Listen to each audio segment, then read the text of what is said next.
Hello, everyone, and welcome to the Social Club at the End of This World. Slight name change suggested by Dr. Rao, and happy to be joined by everyone. We're just going to go through some brief personal updates before we get to agenda, and I'll ask everyone to contribute to the agenda for today. So first, first let me just acknowledge everyone. We got Adam and Fred, Melissa, Miles, and Victoria. So good to be with you all.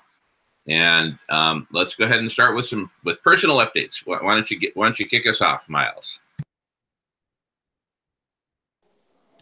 Okay, welcome everybody. And just a quick question: which way should I hold this iPad? Is it vertical the best, or do you like this way better? Horizontal or vertical? Probably does it make a difference? This way is better because we see you more closely this way. Very good. So I'll keep it in landscape mode here. Okay. So here I am in Calgary, Alberta, Canada, and I'd just like to recognize that the First Nations name for Calgary is Mohkinstsis, and I acknowledge the traditional territory of Treaty 7.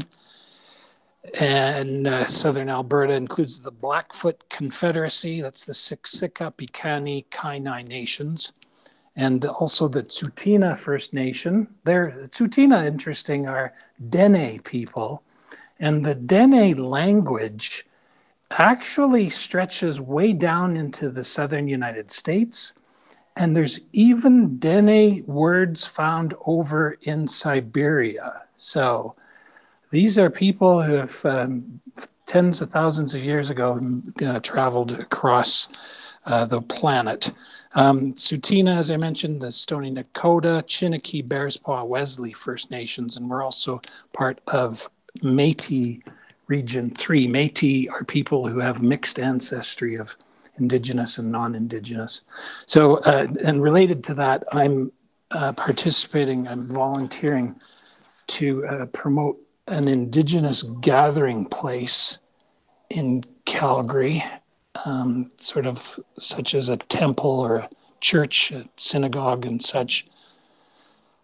Mosques exist for other faiths. There's not anything in Calgary related to an Indigenous gathering place. So I'm part of a group asking people to give their input as to what the vision of such a place might look like.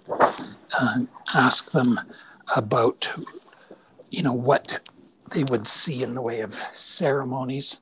See, I'm even kind of artistic myself, believe it or not.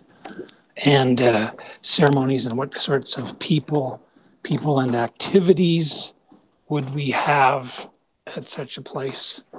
And, generally their feelings and dreams for future generations as well. Now, I'd wrap up. I just want to ask everybody to send me some psychic energy, some prayers, some of the universal mindfulness, because something else that's happening tomorrow is I'm going to see Foreigner, the rock band Foreigner. Everybody knows them, of course.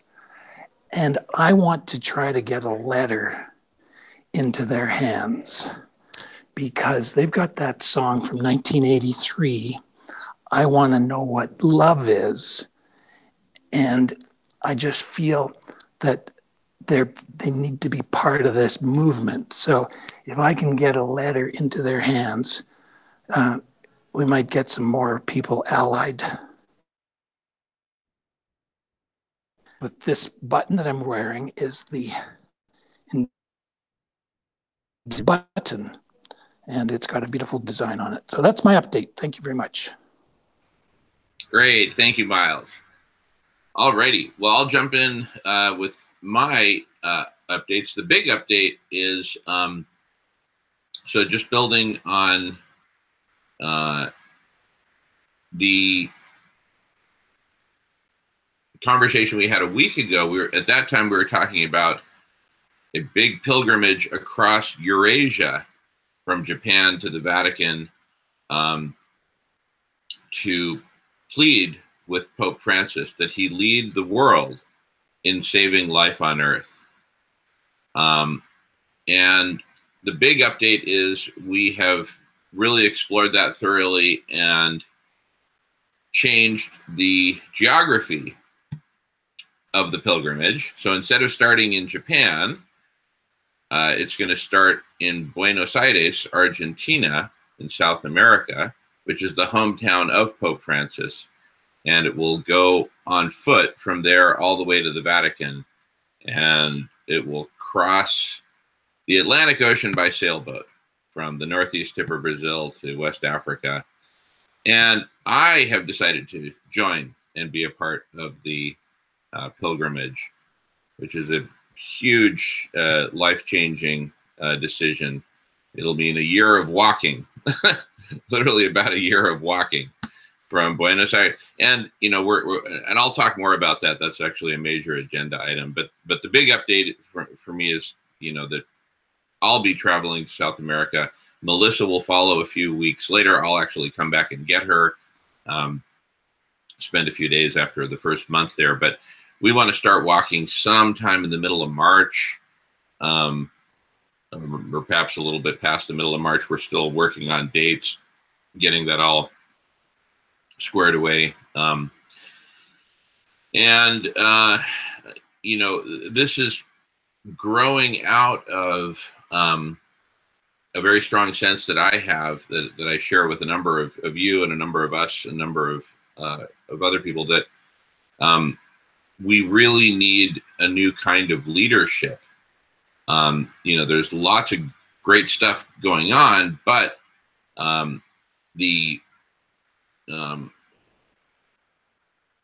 you know, the forces that are driving the destruction of life on Earth, those forces have so much inertia that we really need to unite humanity.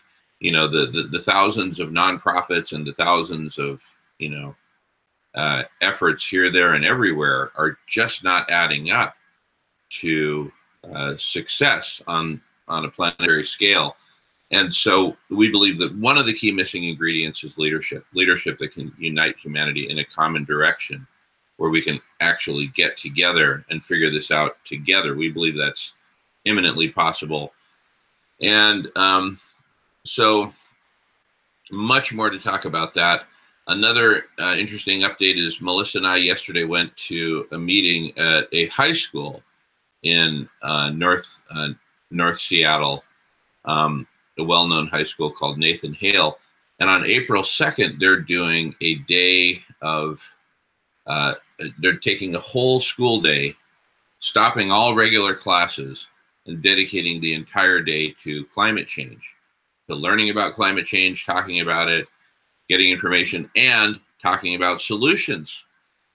So Melissa and I joined, as we were 2 of 3 essentially parents, aunts, and uncles who were there. There were also students and faculty. And we shared about what we're doing and the urgency of it. And I suggested that that we bring in a speaker like Guy McPherson, who can level with people. This is the state of the situation. This is how severe it is. And I also pleaded with them, and they were very much on the same page, that we need to do something that will actually move the dial, that will put Nathan Hale High School on the map as taking a lead in a big way, and that can inspire other high schools. Adam, sharing this with Adam said, hey, get me, you know, connect me with them.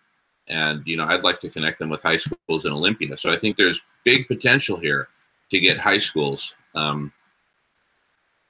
involved and engaged. We've got to break out of this business as usual. And, you know, like we're doing here with the Social Club. Let's see. Hey, Jamin. Yes, sir. Hey, so April 2nd is a Tuesday. What do you think about maybe having the kids tune into our show? Well, we could even broadcast the show from the high school. Like if you were there True. participating, Adam, Yeah. you know, you could lead that. You could have like a whole classroom with a computer, a screen, you know. So that's, you know, why not? I think that's a great idea. Yeah. Okay. Mm-hmm. I'll So, look into that. you know, or it doesn't have to be the social club. It could be, you know, we can figure that out how we want to do it. But it was a really profound meeting, you know, seeing young high school students grappling with this and taking the lead. Very inspiring, actually, to see them and their teachers taking the lead. I'm sure Melissa may have more to say about this.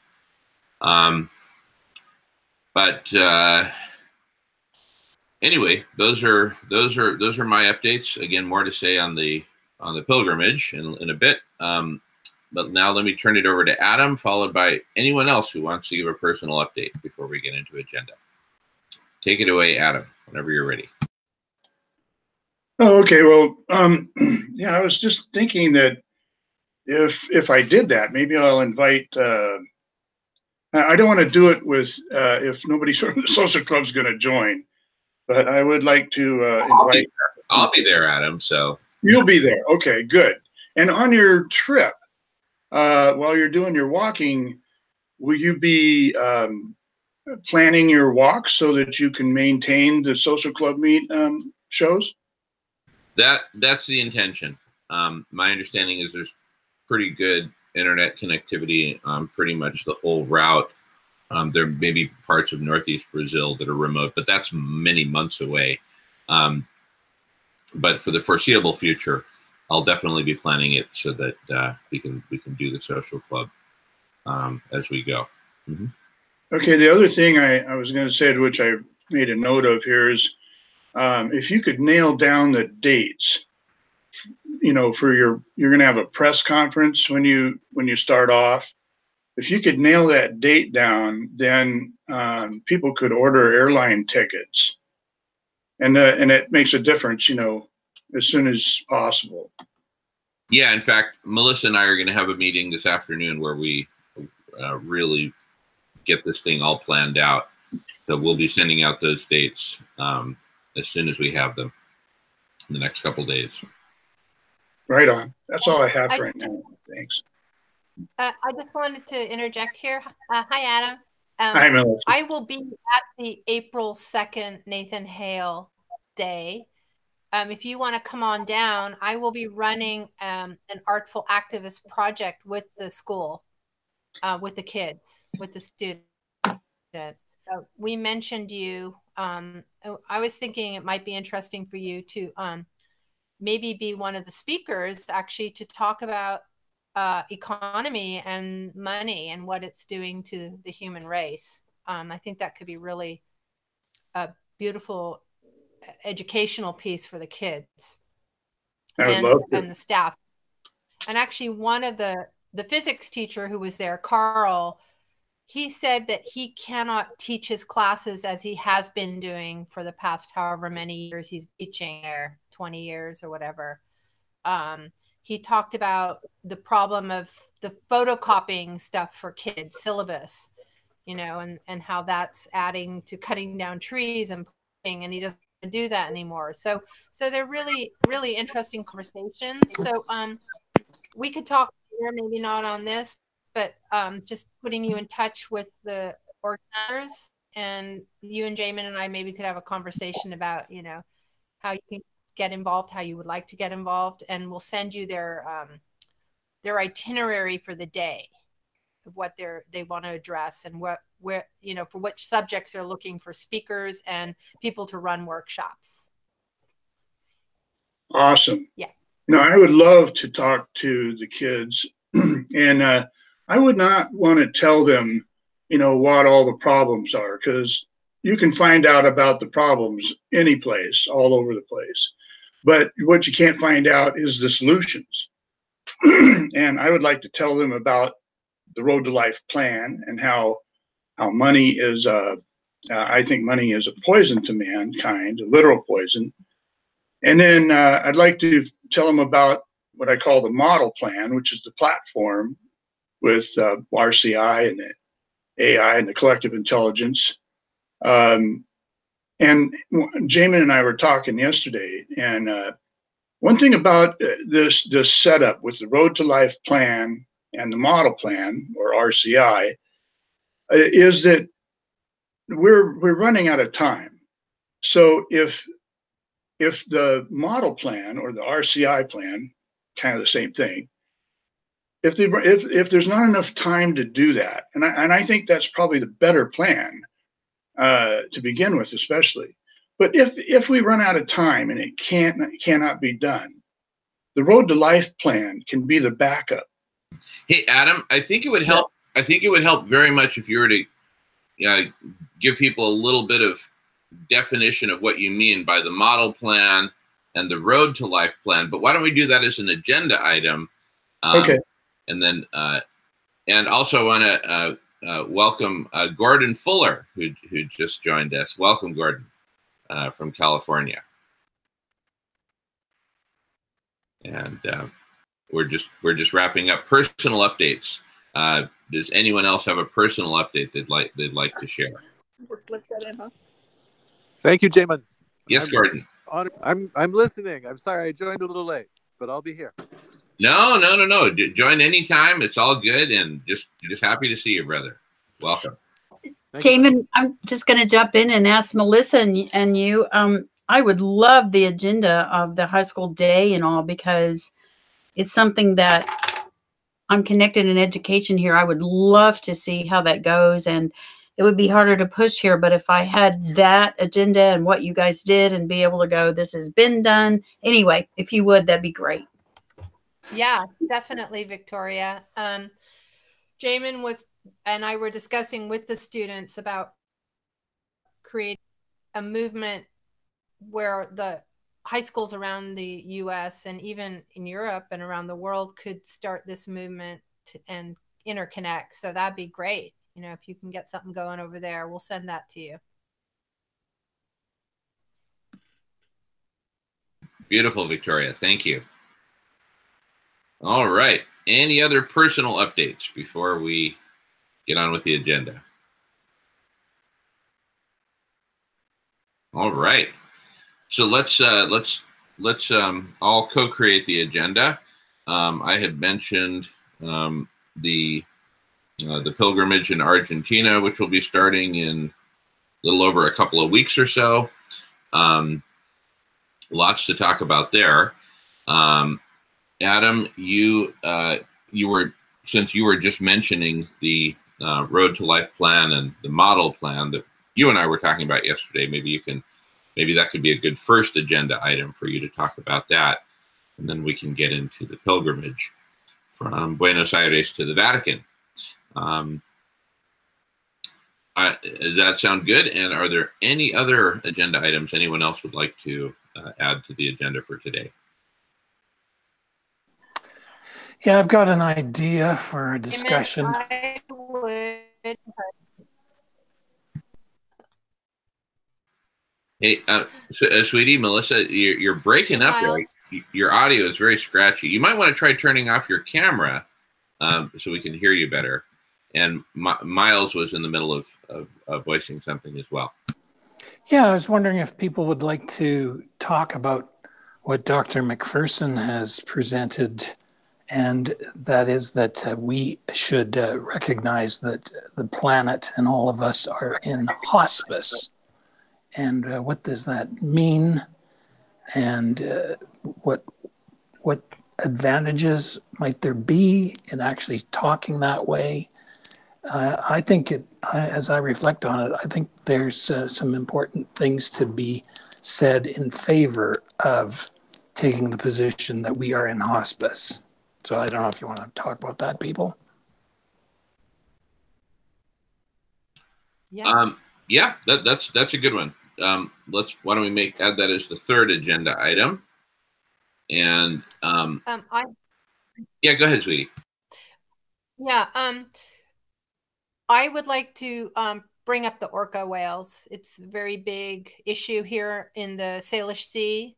It made the front page of the Seattle Times yesterday. So, Jamin, if you think that would be appropriate, just as a local activist thing that's going on, I would love us to talk about that briefly.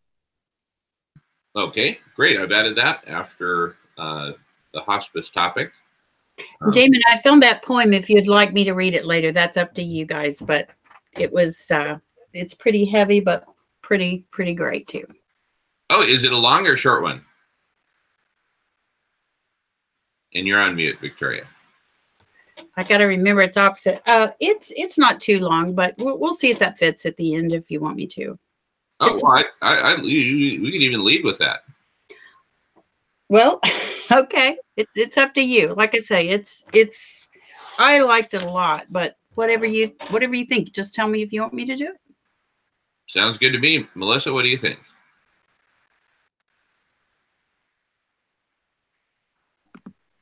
Yeah, let's start with the poem. I like it. All right, let's do it. Go ahead, Victoria. Okay, it is by Tim Siebels, and it's called First Verse. I admit the world remains almost beautiful. The dung beetles snap on their iridescent jackets, despite the canine holiness of the Vatican, and despite the great predatory surge of industry, two human hands still mate like butterflies when buttoning a shirt. Some mornings I take myself away from the television and go outside where the only news comes as a fresh air folding over the houses. And I feel good for an hour in which race and power and all the momentum of history add up to nothing. As if from all the mad grinding in my brain, a single blue lily has grown, my skull open like a lake. I can hear an insect sawing itself into what must be a kind of speech. I know there is little mercy to be found among us, that we've already agreed to go down fighting, but I should be more amazed. Look at the blood, and guess who's holding the knives? Shouldn't we be more amazed? Doesn't the view just blister your eyes? To have come this long, to stand on two legs, to be not tarantulas or chimpanzees, but soldiers of our own dim-witted enslavement. To utterly miss the door to the enchanted place. To see myself coined into a stutter, to allow the money to brand us, and the believers to blindfold our lives. In the name of what? If that old book was true, the first verse would say, embrace the world, be friendly, the forests are glad to breathe. I see now that the earth itself does have a face. If it could say what it wanted, it would plead with the universe the way the dinosaurs once growled at the stars. It's like the road behind us is stolen completely, so the future can never really arrive. So look at us. Look at what we have done with all that we already knew.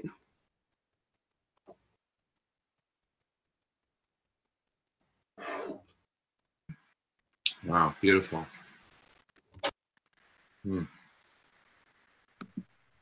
Yeah, and Victoria, you had mentioned you were participating recently in a grieving workshop, and I can really see that the grieving is right there in your heart. And we were talking before we started recording about how that's just such a vital piece, the grieving. Yes, and I, try to weave it in with what can I do. So it's walking that line. Would love to know if other people are feeling that as well. James. Yeah.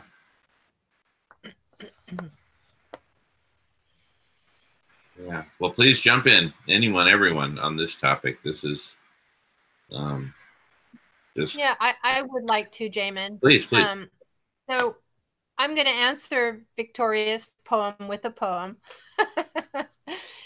It's the Rubaiyat of Omar Khayyam, and it says, and this delightful herb whose living green fledges the river's lips on which we lean. Ah, lean upon it lightly, for who knows from what once lovely lip it springs unseen. Ah, make the most of what we yet may spend before we too into the dust descend, dust into dust and under dust to lie, sans wine, son, song, song, singer, and sans end. Sans in French means without. And I wanted to read that because even though what has been going on and is going on and the results are what we know, I just wanted to remind us that this life is a mystery. This universe is a magical, incredible creation and mystery. And behind everything physical that we experience and see, there's something else divine that's creating it. And I love this idea of, you know, be gentle with the earth, be gentle on the waters, the air, the land, the plants, because behind it, who knows from whose lips it all springs. So it's an opportunity for us to deepen, and the grieving is an opportunity for us to be cracked open into feeling again and coming back to a place of empathy and compassion and having a spiritual understanding of life, not just a materialistic one. Thank you. Beautiful. Thank you, Melissa. And up next is Adam. And I just want to remind everyone to get in the queue to talk. Please just type your name into the chat window, or if you can't do that, just interject in between speakers like right now, and I'll put you in the queue. All right, up next is Adam. Take it away, Adam. Hey, let me come back in a minute. Well, I wrote a poem a long time ago. I wanted to read it. Yeah, no problem, Adam. That's fine. I'm looking it up right now. So. That's fine. All right. Well, no one's in the queue, so when no one's in the queue, you can just jump in. So jump in, anyone, while we're waiting for Adam.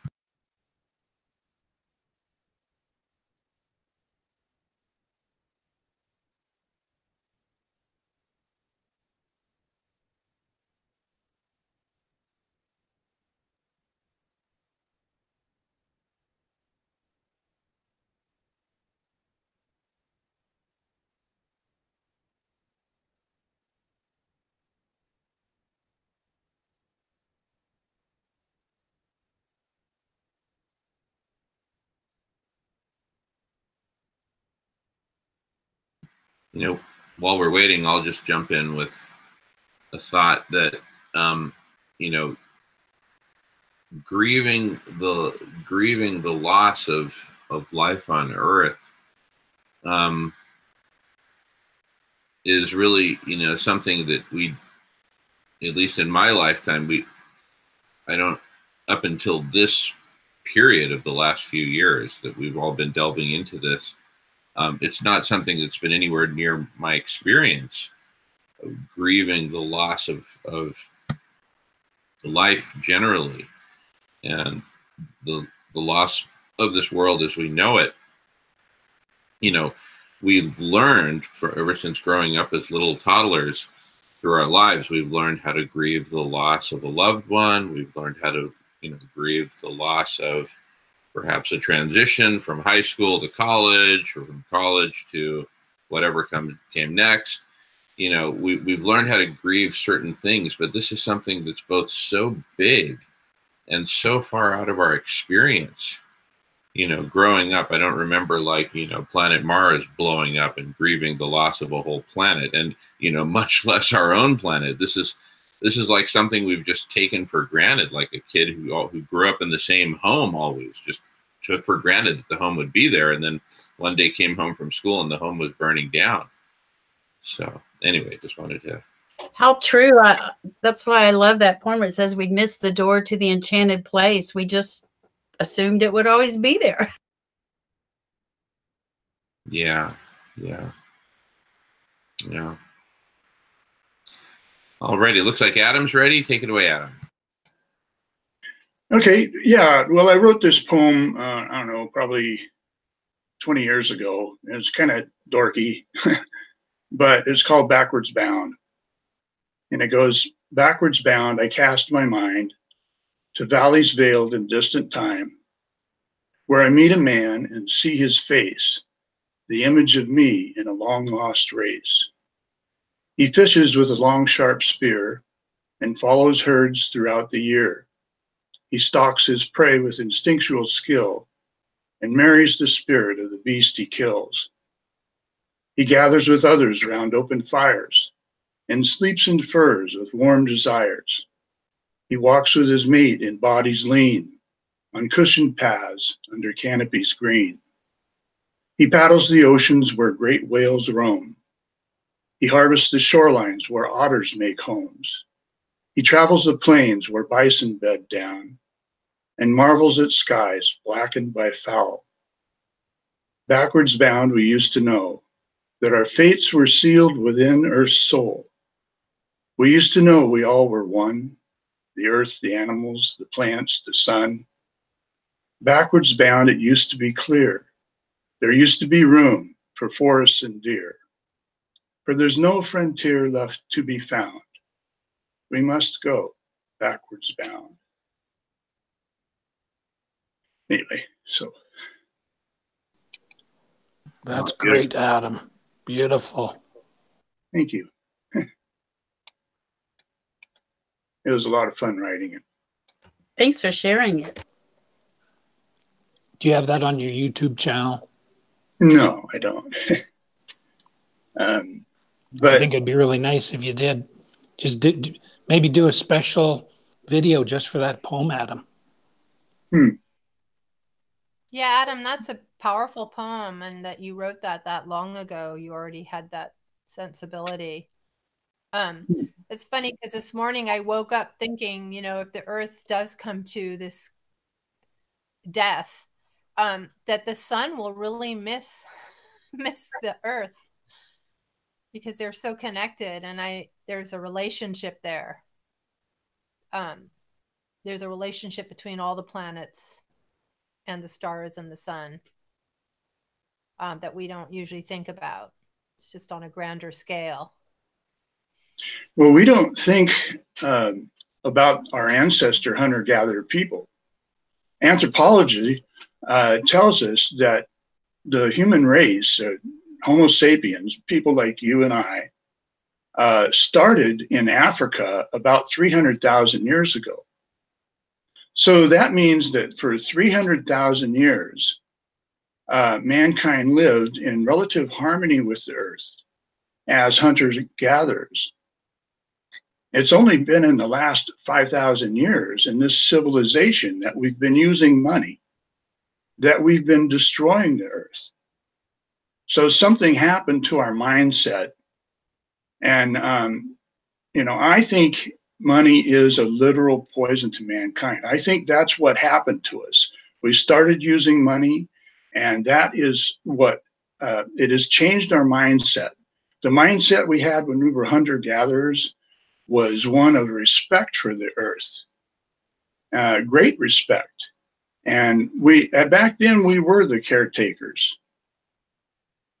And, you know, I think for us to find the road to life that we're searching, we need to get out from under the influence of this poison.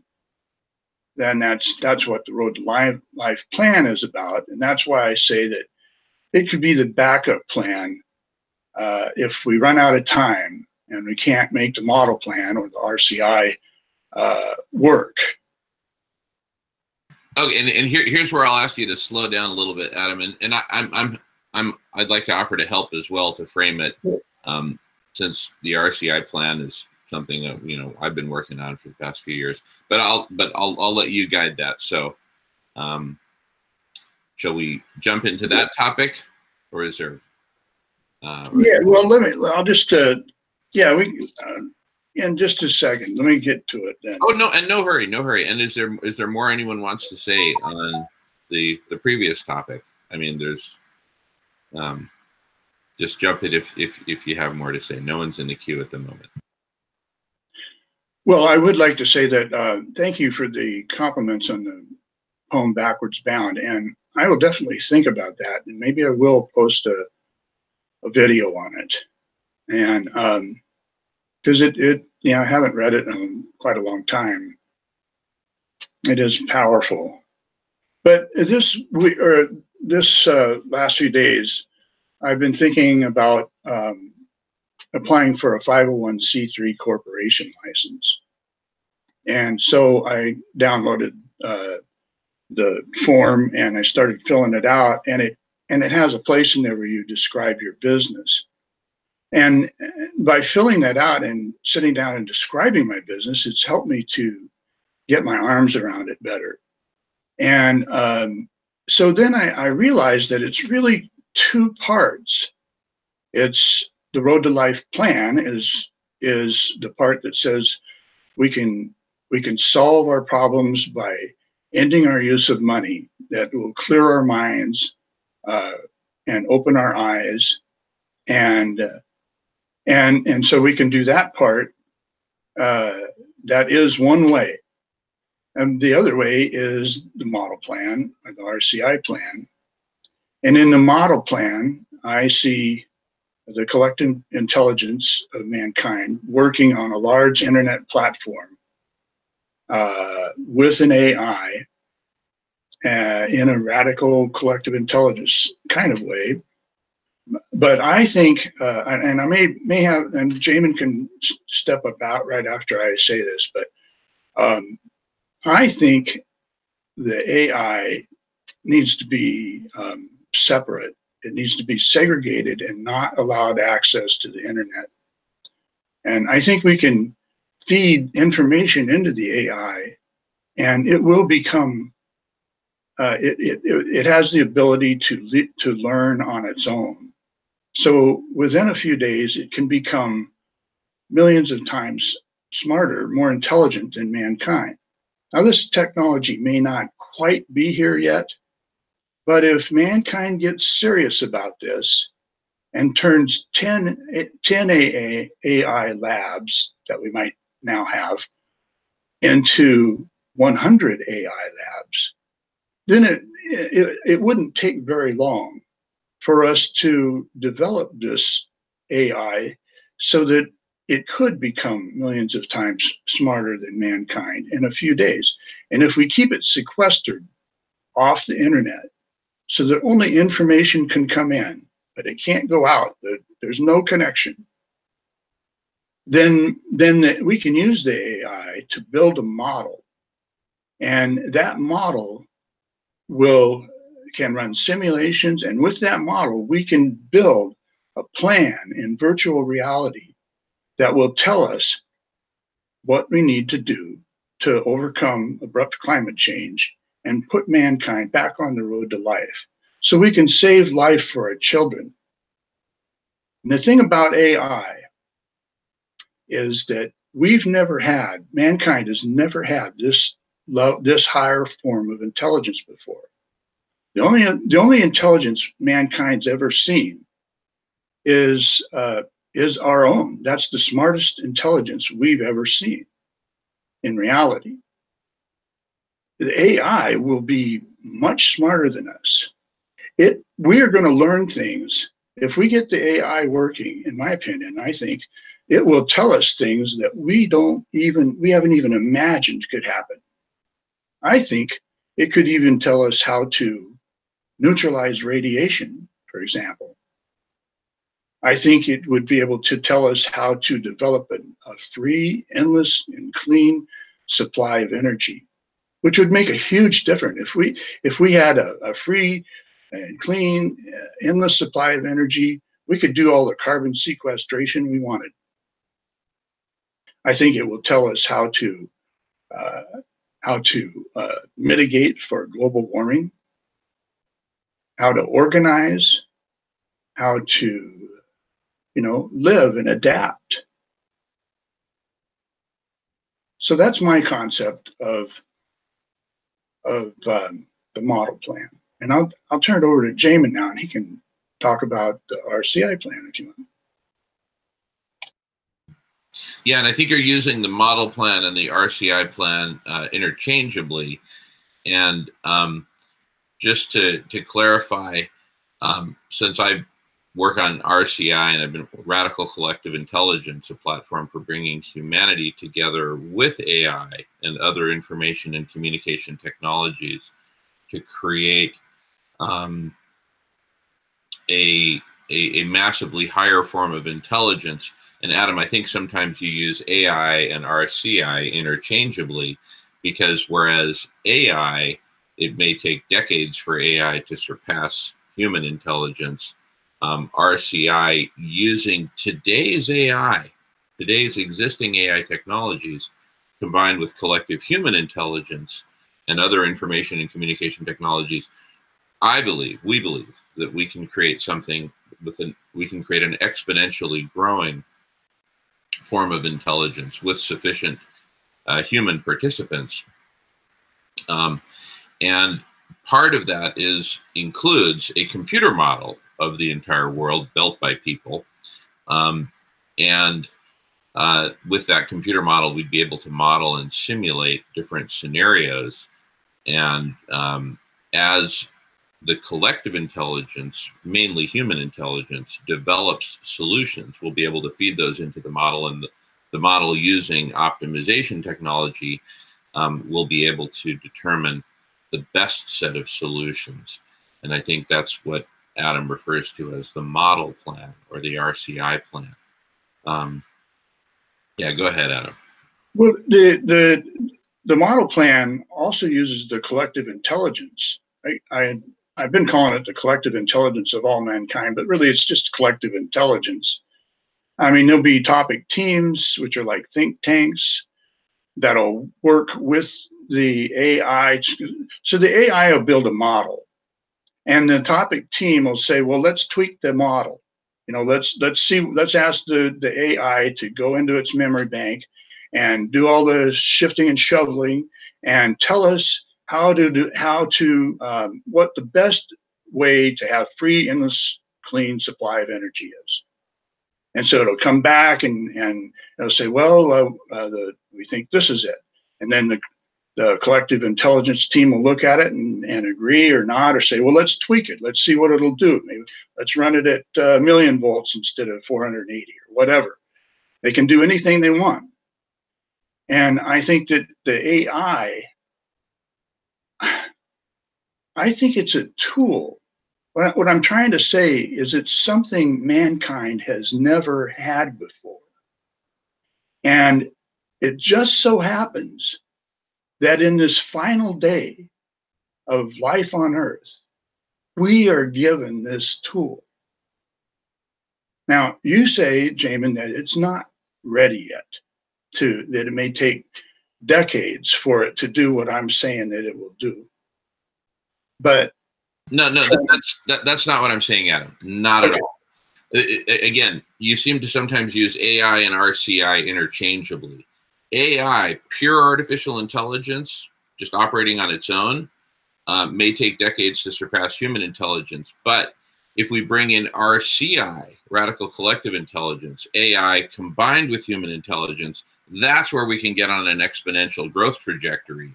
And part of that exponential growth trajectory, once we hit it, will include accelerating AI itself as a higher form of intelligence. But I kind of feel like we're getting really disconnected from the rest of the group here, and that's really not the intention of the social club.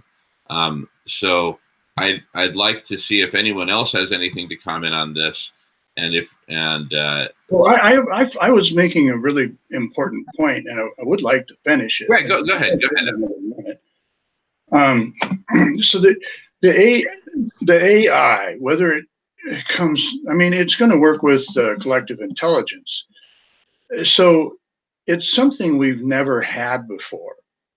And I think it's a gift. I mean, I think if I mean, mankind has you know, you and I and this generation that's alive today, we didn't get a choice. You know, we were born into this. Well, all the previous generations of civilized man, if they would have recognized what they were doing and change, they had the opportunity. They could have changed. The population was low enough that if they wanted to, they could have changed. Well, today we're born into a situation where the population is not small enough. It's so huge, and the problems are so complex that we cannot overcome it without a superhero type of help. And it just so happens that we are given this superhero through this AI. And maybe it comes through the form of collective intelligence, or human intelligence working with the AI, or maybe the government joins in and makes the AI, turns 10 labs into 100 labs and makes the AI the superhero that we need. Are you trying to say something, Gordon? Oh, yeah. I was just going to share, I've learned a little something over the years on this podcast today as I'm listening. One of the thoughts I have is, as a person who's had a progressive vision loss and was an artist and is a designer, I've had to come to terms with the grieving process with respect to letting go and saying goodbye. For me, it was certainly my eyesight, but also at the same time, I'm now 65, was the world, because I grew up in a place called Sedona, Arizona. There were about 450 people that lived there when I was born. And, by today, all the worlds that I've ever inhabited have changed so radically, so profoundly. And now, I, who have always thought of people that were end timers talking about the end of the world with such huge disdain, I blame them for the kind of religiosity I saw around me that led people to think nuclear war might be a reasonable idea. And so I realized adults were insane, and how was I going to survive the whole thing? And by now, coming to terms with the thought that the very best parts of humans are sharing and caring natures, to focus in on what are our strengths, our assets on the balance sheet. How are we going to move that forward? And this comes to the idea of radical collective intelligence, which I've just been introduced to by my good brother here. Indeed, I see a fusion. I've always been working at the forefront of technology on digital imaging and display technologies, head-mounted displays, wearable systems, computer interfaces to the human nervous system and brain, served on boards of people who've been researching and working on these ideas for decades. And I've never been particularly moved by the idea of building myself into a machine.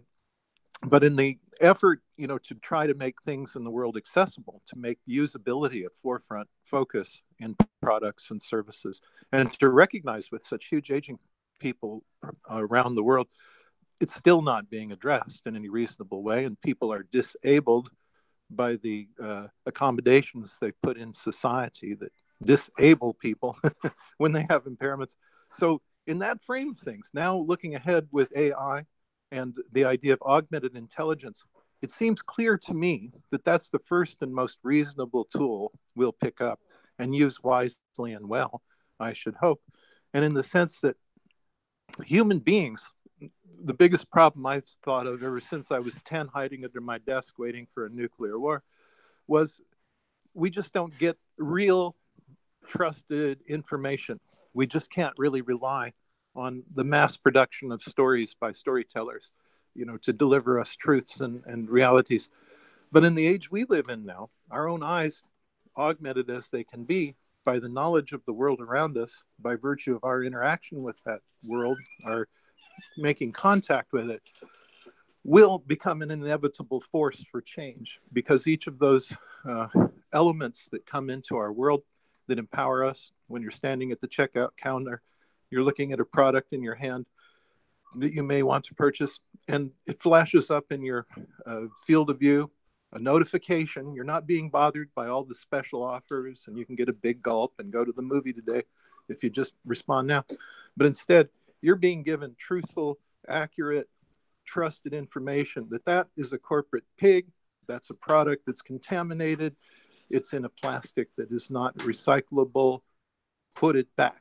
And in the put it back effort, you send out a message that goes to the purchasing agents, to the corporate investors, to the business analysts, and maybe to that thing they call the consumer price or consumer confidence index. We all start reining in on that, voting with our money. And there you go, a natural collaboration of how augmented human intelligence will begin to shape and reshape the world. And my hope is that our voices, because many of us are now realizing little children can go and test water, in their local rivers. They can measure runoff, and they can see the changes in the environment. Now they can be instrumented with very inexpensive sensors now being debuted in the most extraordinary ways, tiny microscopic nanoparticles, able within our own bodies and in the waters report to us what's really going on. We have a fine mind, cognitive, sharing and caring nature. We just haven't been augmented in a way that's useful to us. We've all been set on, by clever manipulators who know how to push our buttons and make us buy things and respond in certain ways. But now we're in this age where the feedback is with us and with nature and with our own selves. And if we come to those terms of understanding the kind of creatures we are, the world that evolved us like clay into the things that we are, and now think about how we can extend our sensory, perceptual nature to be aware, conscious, and caring and sharing, it'll change everything. So my humble belief is that our own human nature, limited as it can be, impaired as it sometimes is our greatest strength and asset. And in the future, the world that we're entering now, the world that we have before us that we can make, I'm not ready to start grieving.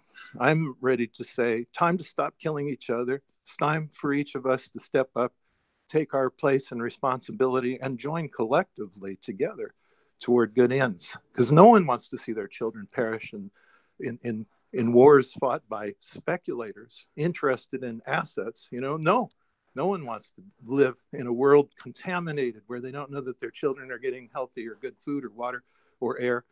No one.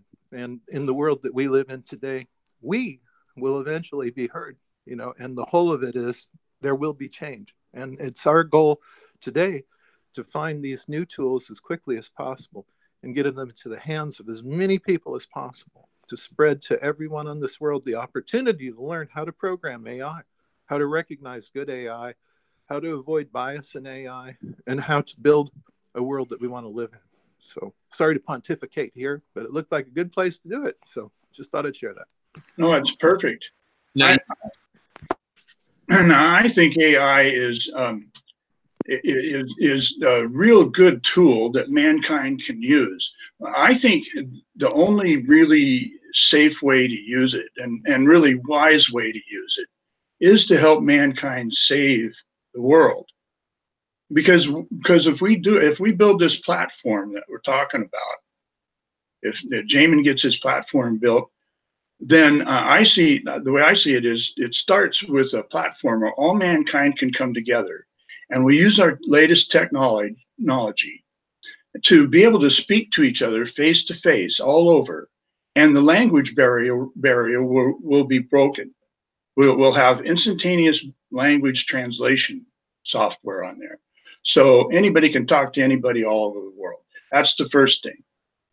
Then we work with the collective intelligence, or we combine the human beings, combine as collective intelligence, and work with artificial intelligence, and that's where it becomes then millions of times smarter.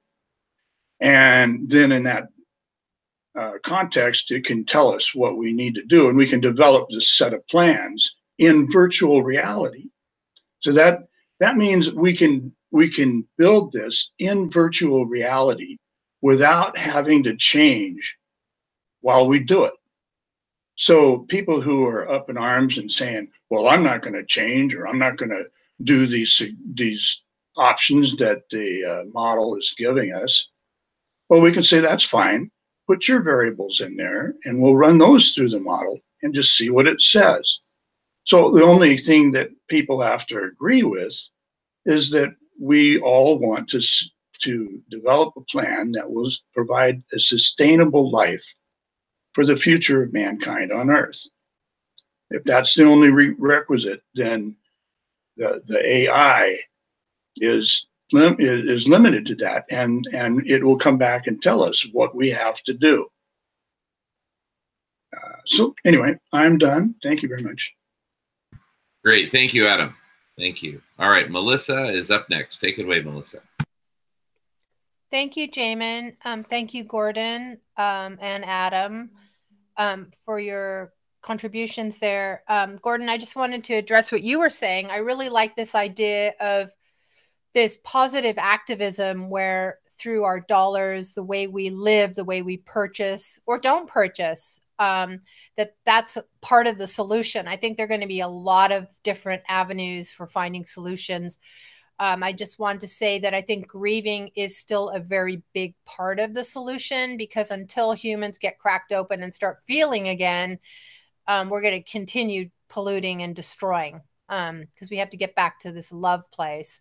But I like also this idea, and maybe that's something you could help brainstorm, like that we could even take to the high school students about, well, how can all of us as individuals contribute to this idea of, I don't know, not purchasing single-use plastics.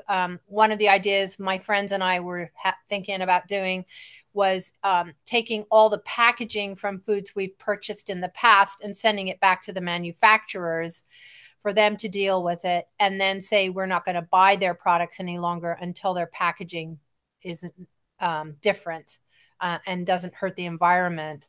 So I just wanted to add that to that conversation. Thanks. Great. Thank you, sweetie.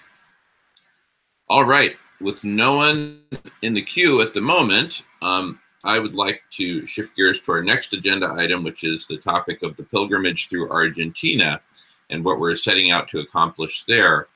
And I'd like to start by tying it back to the topic we've just been talking about, which is using artificial intelligence and systems and collective intelligence. And I'd like to tie it back in the following way. So much of what we've been envisioning and talking about that needs to be implemented with collective intelligence, including AI, and including the kinds of scenarios Gordon was talking about, and Adam, is we need to get a critical mass of humanity engaged in both the co-creation of the platform and the use of the platform, so that it doesn't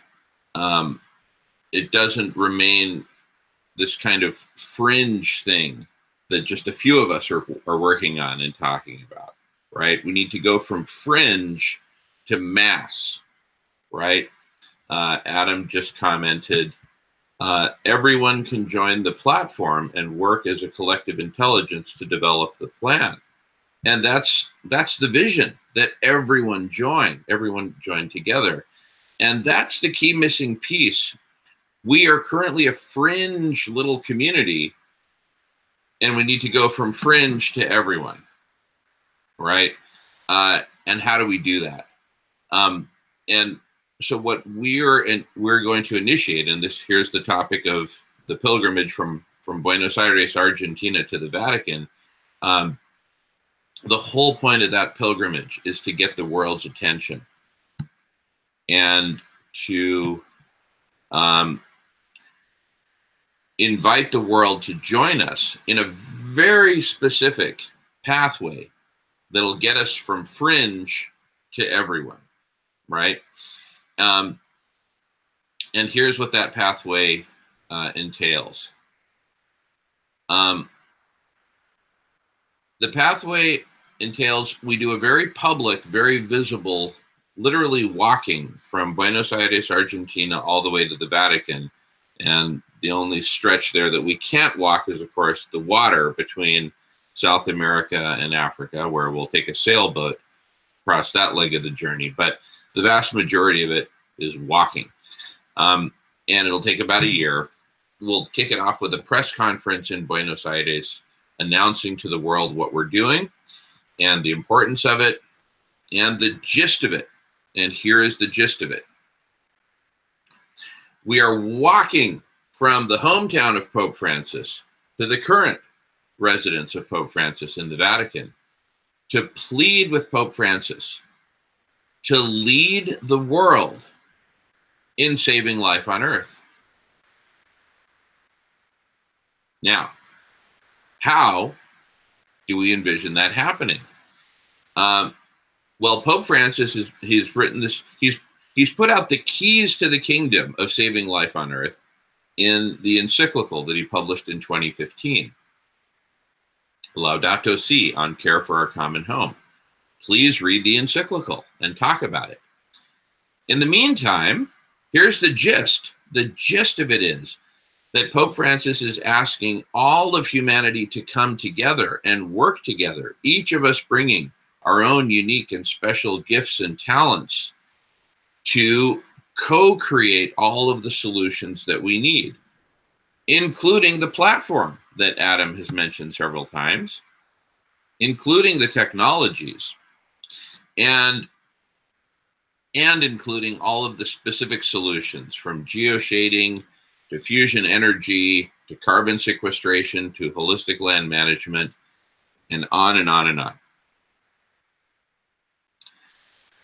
So that's the big idea, which is the same as our big idea of collective intelligence. So that's great news. We're all pointing in the same direction. Okay, how do we get humanity to come together? How do we go from fringe to everyone? And here is where we are pleading with Pope Francis that he take the good work that he's already been doing on connecting with other faiths, other religions, this whole interfaith work, and form a council, an international council of religious and spiritual leaders to convene based on starting with the foundation of the Laudato Si and building from there, and inviting the world to come together under the leadership of the council, so that the world can come together and, using our collective intelligence, co-create the missing pieces of the platform and work using the platform to co-create all of the solutions that we need. We need to be led. We need this kind of leadership. If Adam Soul or Jamin Shively or Gordon Fuller, all of us get up there and we go to our respective street corners and say, hey, come join us, come join us. You know, that's going to get a little trickle, this fringe group that that we're a part of. To get to everyone, we need all the world's major religious and spiritual leaders to, number one, come together and convene and reach agreement, reach consensus, and then all of them put out the message to all of the faithful. It is time to come together. It's time to come together to grieve, to talk, to share, and ultimately to co-create our way out of this mess together. But we need that leadership. And collective intelligence is a key part of it, yes, and the platform is a key part of it. But to get those to manifest, we need unity. We need to be brought together. We need to be led. That's the main thesis. So we're doing this big pilgrimage to get the world's attention, to ask the world to join us in inviting, in pleading with Pope Francis that he lead us. So I'd love to hear people's thoughts and feedback on that. Adam, I see you're up in the queue. And Adam, so take it away, Adam. And anyone else who wants to get in the queue, please get in the queue. Well, I don't want to hog the mic, but so if anybody wants to say something, that's fine. But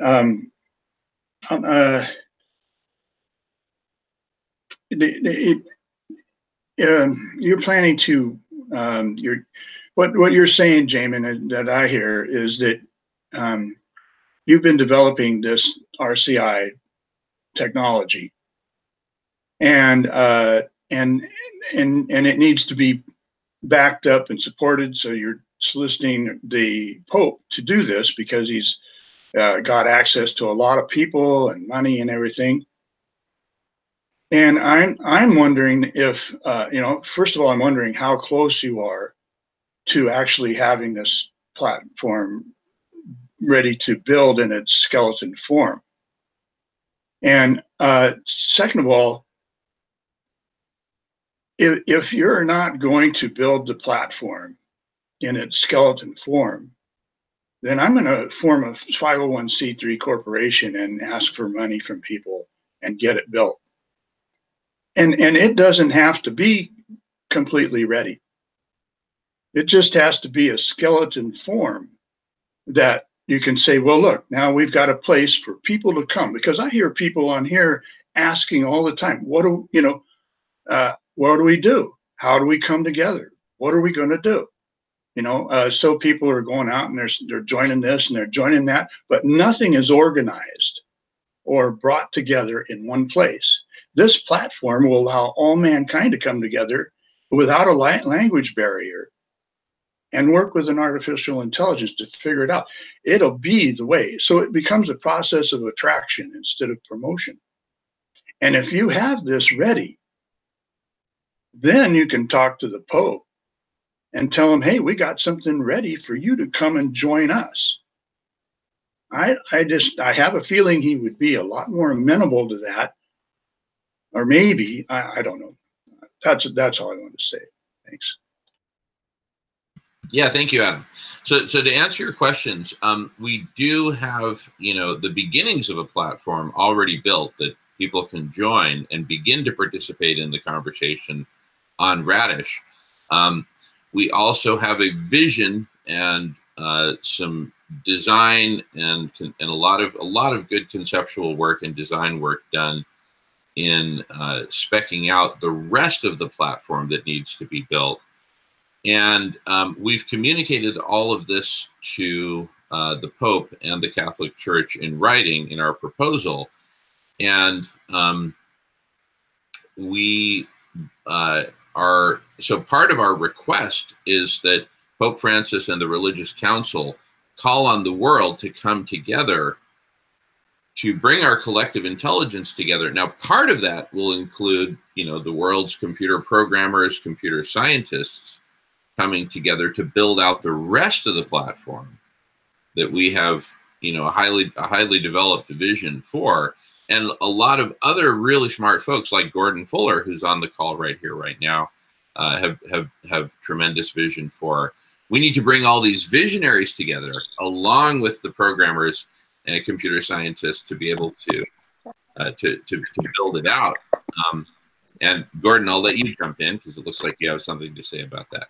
Well, I would just pipe in to say, yeah, we've been working on accessible smart cities. We couldn't help but notice, but the big tech companies were thinking that smart cities were the next thing. And of course, wouldn't you like to put your logo over, San Francisco, Los Angeles, or Rome? And so we got involved, and Microsoft helped us to take a look at what is it going to take to build out accessible smart cities. That is to say, inclusive smart cities, cities that reach across the digital divide, cities that embrace the humanity within them. And we pointed out that the money that could be saved if the right resources could get to the people who need them when and where they need them in the form in which they're needed, well, then you'd have a different equation. It would change everything. And so in the full light of day, in the future of humanity and the balance of things with the environment in consideration and the human aspect to that impact on that environment in the balance, I think AI comes along at a good time. I think we all know we're not really talking about intelligence at this point, but pattern recognition systems and enhancing the monitoring and networking and communications of those things with people. And when we do that with an eye to the ethical, moral issues, which is indeed one of the things that we always believe is associated with religiosity and spirituality, it would seem there's a fit. And so I'm in. Let's take the mission of making the accessible smart cities of the future, the cities that are fully inclusive for everyone on all sides of the digital divide, the things that has already been done and pioneered in that area with cities around the world. Let's look ahead and see how we can branch that out to embrace morality, ethics, and our sharing and caring nature. Yeah, time for action. Beautiful, Gordon. That's what I say, time for action. And that's why we're embarking on this pilgrimage to walk halfway across the world to get the world's attention, the Pope's attention, the attention of the world's religious leaders. And we believe this may be the shortest, most efficient pathway to getting the kind of unity that we need so that we can build out all of these platforms and systems and ultimately solutions. Yeah, go ahead, Gordon. I look forward to learning more, and I'll keep listening here. Thank you so much. Wonderful. Thank you, Gordon. Thank you. I want to welcome Alex, who recently joined and has typed a fair amount of stuff up there. It's kind of, kind of hard for me to both follow the verbal conversation and read and much less respond to all the text comments that are popping up there. So I just want to invite people to, and specifically Alex, to please just jump in and speak to us. We'd love to hear what you have to say, and that'll give us an opportunity to all be kind of communicating. Can you hear me, Jamin? Yes, go ahead, Is Alex. it my turn? Is it my turn? It's your turn, sir. Go for it. How are you doing, Jamin? I love you. I hope you're having a great day. I love everyone on this chat. Thank you. We're in the sixth mass extinction. Only love remains, as Guy McPherson says, right? That's what I told the cashier at Whole Foods this morning. She looked at me kind of weird. No, I hope everyone's doing good. I recognize some lovely people on the chat. It's been a while. I don't think I've been on in a month. I guess I hope everyone's solution is doing great. And I'll quote Guy again. I think Edward Abbey said this: "Action is the antidote to despair." So whatever action everyone is taking, I hope they enjoy. I hope it gets their mind off the imminent collapse of civilization and our extinction. And I guess my whole thing with the AI or the solutions that I kind of prompted up in the chat is that we have solutions right now. We have some like really simple ones, like plant trees, like do solar, even though solar at an industry scale is not sustainable and total BS. But it would give us more time. And I'm all for giving more time. I'm 25. For the love of God, let's make this thing last till I'm 75. So all for more time. But the thing is, it's about power. Like these corporations, Exxon, BP, they know what's going on. They have made that choice that they are willing to kill everything on this planet for profit. They have gone. It is not a misunderstanding. If you think that they just don't know, a great movie to watch is Merchants of Doubt. They really understand what's going on. That's very sad. I think when you watch a movie and you see those evil people, these people are willing to kill everything on the earth for profit, even themselves. That is how crazy these people are. And it's very tough to psychologically accept that everything around us is a lie. We can only do these things temporarily. The oil, the gas, the solar panels, the bed I'm sitting on right now, everything that I see pretty much in front of me right now, because it's not part of the natural world. I don't have my window open. And that is something that is very difficult. And my question, and I guess my thing is, this is about power. This is about telling the people in power. We could spend 8 hours defining who has power and who doesn't. Monsanto, whatever. We need to wrest power from them. They have the ring of power, and they are willing to kill everything on this planet. They are not willing to do some AI thing or do some broad platform. Until we wrest power from them, nothing will change. That's it. Hope everyone's having a good day. Love you. Love you too, Alex. So great to see you, and appreciate your chiming in. I'm gonna address what some of what you just said, and actually, let me get right to the heart of it. Okay, so amen, hallelujah. There are these mega corporations that have tremendous power, and just in general, the economic system, the neoliberal globalism that we have, the power of the banks, and the power of our culture that has brainwashed 99% of us into thinking that ownership is a good thing. Money is a good thing, and we can all accumulate and hoard and all that. So we're all complicit in one way or another in the omnicide that we're in the midst of. But certainly corporations play a gigantic and key orchestrating role. So how do we take power away from the corporations? For me, that's part of a larger question of how do we take power away from the corporations and from the national governments that support them and give actual subsidies to oil and gas companies, for crying out loud. I mean, governments are doing the exact opposite of what they should be doing, and I'm sure you'll agree with those statements, Alex. So the big question is, how do we wrest power away from the current power structure? And so I don't know if you caught this when you joined, but we are actually organizing something we're going to start in 2.5 or 3 weeks, which is a march halfway around the world, starting in the hometown of Pope Francis, Buenos Aires, Argentina, and walking from there to the Vatican. The only portion of that we can't walk across is, of course, the Atlantic Ocean. We'll sail across that leg, but the rest of it will all be walking, a year of walking. What are we walking for? where we are pleading with Pope Francis that he lead the world, in saving life on earth. And the way that we're proposing that he do that is to form a religious council of all the world's religious and spiritual leaders, you know, like the Dalai Lama, Prince Charles, soon to be King Charles, and therefore the head of the Church of England, etc., so that all these religious and spiritual leaders can in turn put out the call to all of humanity that it's time for major change, major transformation, and to invite all of humanity to participate in a collective intelligence effort. Now, if all those world leaders come together and have influence with their respective flocks, we're now talking about 90% of humanity that can be swayed at first to listen, not necessarily to agree, but at least to listen. You know, if the Pope speaks, I'll listen, right? If the Dalai Lama speaks, 1 billion Buddhists will listen, right? So what if they all spoke in unison and said, humanity, it's time for us to come together, figure out the path forward, figure out the plan, including all the platforms that need to be built, including the tree planting campaigns that need to happen and all the other good things that need to happen. But we need to get organized. We need unity and we need leadership. So that's the core thesis of this. Alex, you're a big thinker. I know BP doesn't care, but I'd love to just hear your thoughts. So please jump in. Love to hear your thoughts. And I know Adam also. There's been many marches. There's been many marches for many things. They don't respond to that. They respond to force. They respond when power confronts power. Power concedes nothing without a demand. It never has and it never will. Hasn't Pope, I know your plan is probably bigger than it, but he did Laudato Si. I used to be a Catholic, but church sucked when I was a kid. I haven't been to church in a long time. They're not going to concede. That's what I think it's very hard for people to accept. Like, they know what's going on. The Exxon knows more about the oceans than we do. Why? Because they've been studying them longer. They've been studying them since the 60s.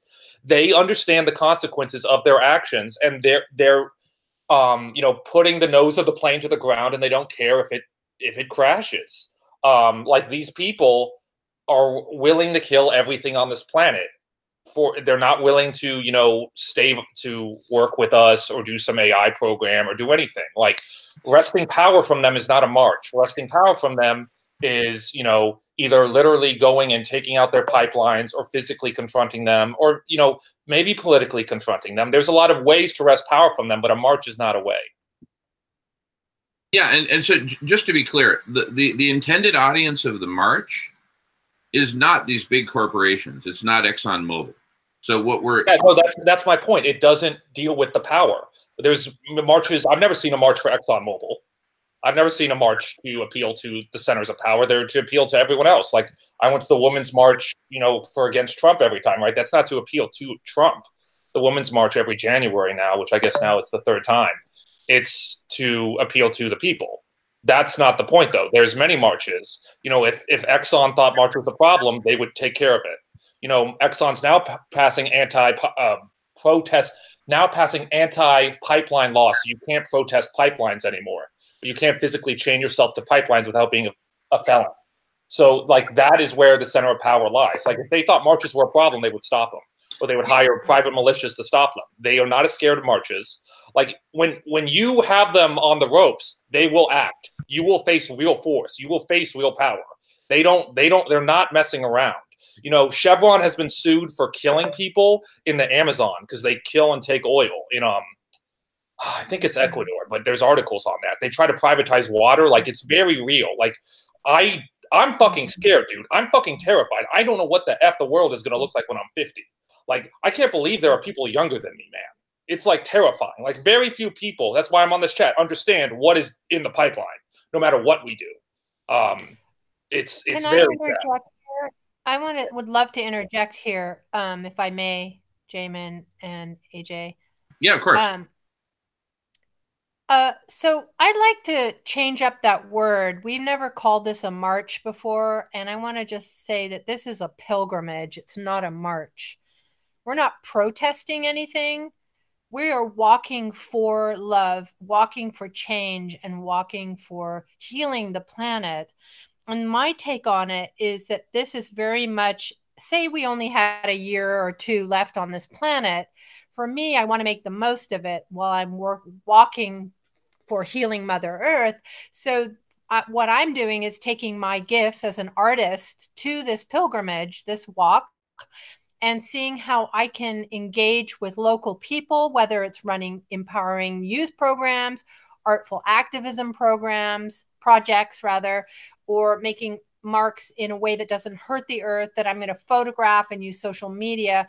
So I think this is going to be an unfolding journey towards healing, with the goal of reaching the Vatican and the Pope, who will hopefully step forward as a world leader to unite others. I think, AJ, what is your full name? I'm sorry, I didn't catch it. Is it Andrew? Alex. I'm sorry, Alex. Yeah. I think, what he's saying is really true about these powers. They will do whatever they can to get their next fix of their money. But I just wanted to mention that about this walk, that it's not a protest. It's not a march. Yeah, thank you. Beautiful. Thank you, sweetie. Thanks, Melissa. All righty. And I know Adam's been waiting patiently. Adam, take it away whenever you're ready. Oh, okay. So Alex said that there's solutions all over the place, but none of them work. And the elite or the oil companies or whoever there won't change. That only that power will, that only force will make them change. Is that not what you said, Alex? Maybe let Alex jump in and clarify. Go ahead, Alex. No, I mean, we have solutions. We're not even trying to do them. So a simple solution would be obviously to plant as many trees as possible and not have them be for profit or cutting them down or whatever. We've cut down like 3 billion trees or something. And that's what I'm saying. There are solutions that we could at least try. Whether those solutions, AI could generate much better solutions to deal with the dimming problems. I'm very anti-techno fix, because it says that we are God. It says that we can do whatever we want and not face consequences, that we are in control, and we are not in control. Just go camping for a few days and you'll you know that instinctively. We're not in control. Now, I am for using technology to give us more time, okay? Even though that would probably end up with a worse long-term result. If we use Technofix so I can be to 25, so I can last on this earth, I can be in the oil economy for 50 more years, even though all the birds and everything would die in the process probably. But that is my problem. It's like, okay, so we've had solutions. We had solutions 30 years ago. Just stop consuming as much as we do. That's like the easiest thing we could do, consume less. People don't like to talk about that, but that's always been on the table. We don't even do what we can do collectively. And it's not because of an AI. It's not because of it's because these corporations have so much influence through the media. Again, we could talk about power. We could talk about power for hours, and they can influence everything. I'm done. Alex. So, Alex, we can all, as a grassroots movement, start ourselves planting those trees. We have to stop passing it off to others. I'm not saying you're suggesting that, but it's like when we walk past garbage, we pick it up now. We don't just step over it expecting someone else to do it. So I believe that it's going to have to come from all of us, grassroots, doing the actions that you're talking about. Yes, we've got some solutions. Let's implement them. Let's each one of us, and then inspire the people around us, who can then inspire people around them to plant trees, pick up garbage, stop consuming the way we do. There's so much we can do right now. Thank you. Yeah. Okay. So what we can do, see, saving mankind, the way I see it, is like building a skyscraper. There's all kinds of things that we can do, but we're not organized. Building a skyscraper is, before the skyscraper is built, it's first built in virtual reality. And artists like Gordon, create visions on the first page of the plans, do a rendering of the future, what the future building will look like. And we use artificial intelligence to organize and put all this stuff together so that we have a complete comprehensive plan that tells us everything we have to do step by step. That would be a plan that would give us our way out. Because as being separated, we can't do anything separated. We have to be able to come together, and we can't force. We don't have the power to force anybody to do anything. So we build the vision in virtual reality, just like we were building a set of plans to make a skyscraper, and that becomes a process of attraction. And then people will want to come there and start building it. And we build it in virtual reality where we're not making the changes in reality. We're building it in virtual reality so that when the time comes, when we do have to transition, when the collapse comes or something, we'll have a plan that was ready that we can fall back on. Now everybody can, okay, so what if the collapse comes simply because the stock market crashes? Does that mean that we all have to turn into zombies and the apocalypse comes? Well, right now, that's probably what that means. But if we develop a plan, a logical step-by-step plan that tells us how to get our energy, how to do this, do that, then we'll have something to fall back on. And it's not about, we can't tell mankind what to do, but the Mother Earth can talk to these big companies, to the elite. She is starting to talk. She's talking to everybody. Now, they may have their own agenda, and I think they probably do. Maybe they're going to go down to Antarctica or something like that. Maybe there's an inner world place they can go to, which I've heard of.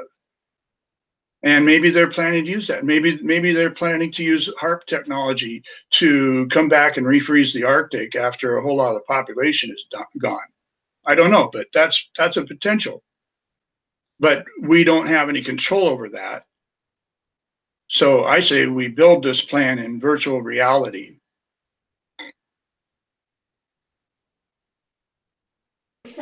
Yeah, I'll just jump in here. And what I'd like to say, Adam, is what we could do is think of this plan as a health care plan, or I'm not a medical doctor, but I think we could get medical doctors in here. The planet, Mother Earth, is suffering from pulmonary obstructive disease or something like that, right? The whole circulation system is collapsing. The organ failure is occurring. And I'd like to transition into the hospice discussion, because I'd say that, yeah, we are in hospice. The problem is we actually haven't even been to the intensive care ward yet. It's like direct to hospice. We've been like totally asleep here. We should have been in intensive care a long time ago with Mother Earth. And we are in hospice. I'd like to move into that discussion because I've got a hard stop in about 5 minutes. And Dr. McPherson is talking about this idea we're in hospice, and it's a good way to get our head around the fact that, yeah, we need to think about grieving, preparation, and everything else. But I would like to point out, I did a little research. There's an article in the Washington Post that 15% of typical hospice patients actually leave hospice. They somehow recover and die of something else. So anyway, there is still hope a little bit, even if we're in hospice. But we need to get this plan that you're talking about, Adam, going right now. We have to get into intensive care. We have to have all the interventions medically possible, and hopefully say that, yeah, we're still counting on 15% that we can turn this thing around. Anyway, it brings to mind a lot of preparation. The one thing about saying we're in hospice, there's no room for bullshit anymore. You have to be honest about everything. There's no dithering around anything relationship wise. There's no dithering with who, you know, if people have put us into hospice, we need to call them out, you know, and expose these people, if nothing else, before we all go down and die. You know, it's like, get them into court before we die. Let's have the patient make their testimony. Anyway, I got to go, and nice talking to everybody. Thank you, Miles. Great to see you, buddy. I mean, this is such a rich topic that there's so many different angles at which we're coming at this.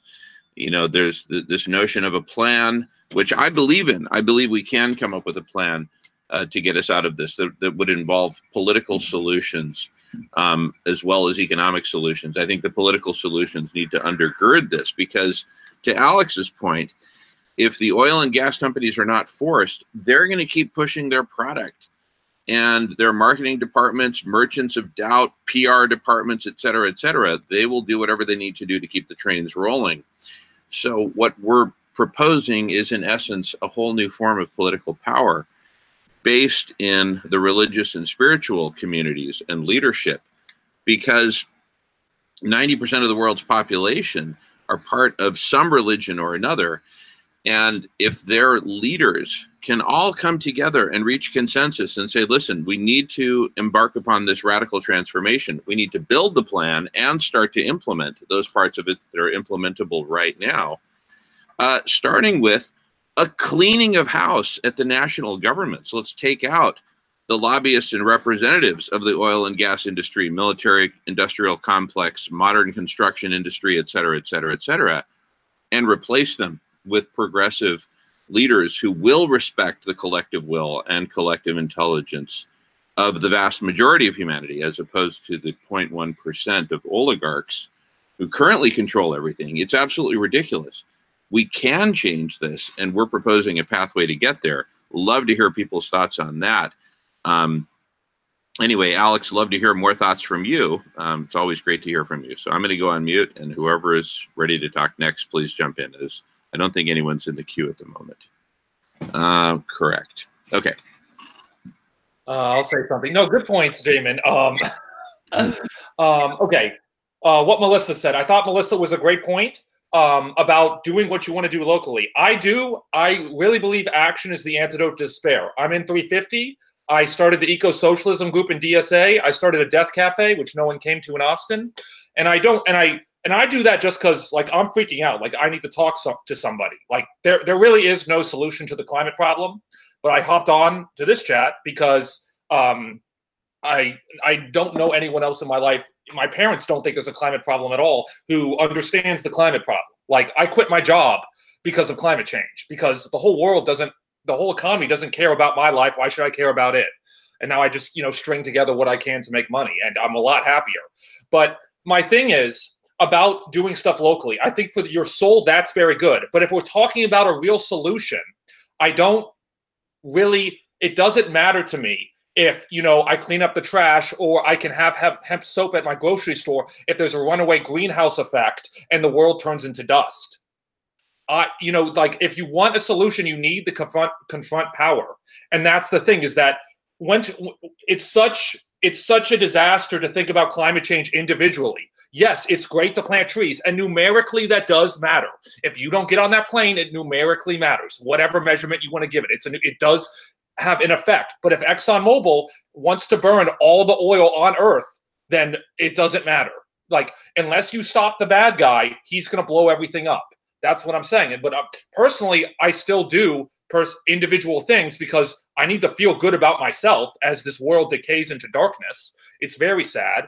Another thing about the AI or the techno fix, I want someone to reply to my thing that the AI, the techno fix, and I do programming, is just us kicking the can down the road that we can be gods. We can tell nature what to do. We can put in the figures, put in the data, and then this thing that we made will tell us what to do, and we can solve the problem. Like I said, we've had solutions for 40 years. Whether they're as good as this AI would come up, we don't even do any of the things we're trying to do, we should do now. we should have done decades ago. So that's something I want someone to respond to is, isn't the AI just saying, hey, we're better than nature? And that's the whole problem. We think we can dominate nature. And nature's telling us no. I'm done. Yeah, that's really well spoken, Alex. There are laws of the universe, as you know, that we need to start living by again. And they exist. So if we do keep on this pathway, will probably lead to extinction. That's for sure. I personally love this idea of just everybody getting out there and doing something. Yes, we need a big plan. That's why I think Jamin, what the work he's doing is really fantastic, because he's got this mindset that's big. Like, I'm a detail person and I'm really close to nature. So I go out and I feed the deer and the birds and the squirrels and the raccoons and anybody I can feed, orca whales, that's where my focus is, plus the artful activism projects, because where I can affect change is through working with youth, inspiring people with what I'm creating. And so I think that if all of us as individuals are working on whatever help it inspires our hearts or engages our hearts, that imagine 1 million people planting trees, not just one person. Imagine 1 million people or 100,000 people cleaning up beaches. And in fact, there's that example of these two surfer dudes. I don't know if they're in California or exactly where they are located, but they've been surfing, getting plastic bottles hitting them in the face, and they started picking up plastic out of the ocean. And they now have had a huge impact. They've got teams all over picking up the plastic and in large quantities. There are lots of these examples. So I'm just saying, for me, that's where there's immediate kind of, I don't want to call it hopefulness, but I do like this idea of action leads to non-despair. And I think we have to give it a go. Thank you. Awesome, sweetie. I apologize. I look like I dropped off for a minute or so I missed a little bit of what was said there. But I want to get to like a really key point that Alex said, which is, yes, all these small individual actions, that's all well and good. But if we don't stop the bad guy, he's going to blow everything up. Amen. Hallelujah. That's the single biggest point we need to grapple with, is that our current modality of life on Earth, whether you blame the oil companies or blame the Republican Party or blame neoliberalism or whatever you want to blame, it's all one big hole, the inertia of our current carbon economy that's destroying life on Earth. And if we don't get a hold of that, and really, really fast, then this is just going to continue to go down. Which is why I am laser focused on really two things that need to work in tandem. One is political solutions, and the other is radical collective intelligence. And for the political solution, we're going at it from a completely different angle from national politics and the Green New Deal and all that. We're going for a change in leadership, a complete change in leadership, because consider this.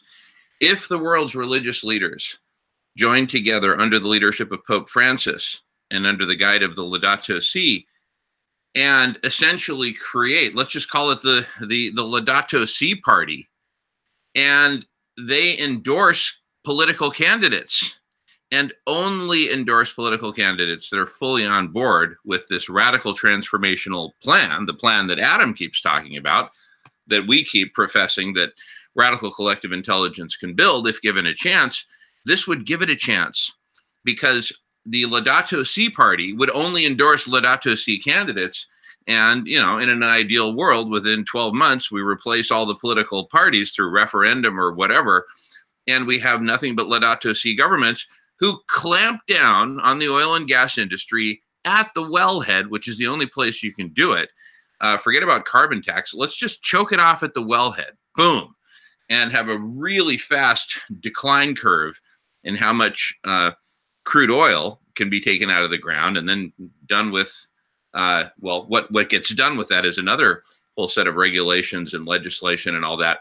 But we need to embark upon this grand transformation, or we're going to get ground into dust. So again, a bunch of little actions, that's all well and good, but we're running out of time, and we've been losing the battle for decades doing a bunch of little actions.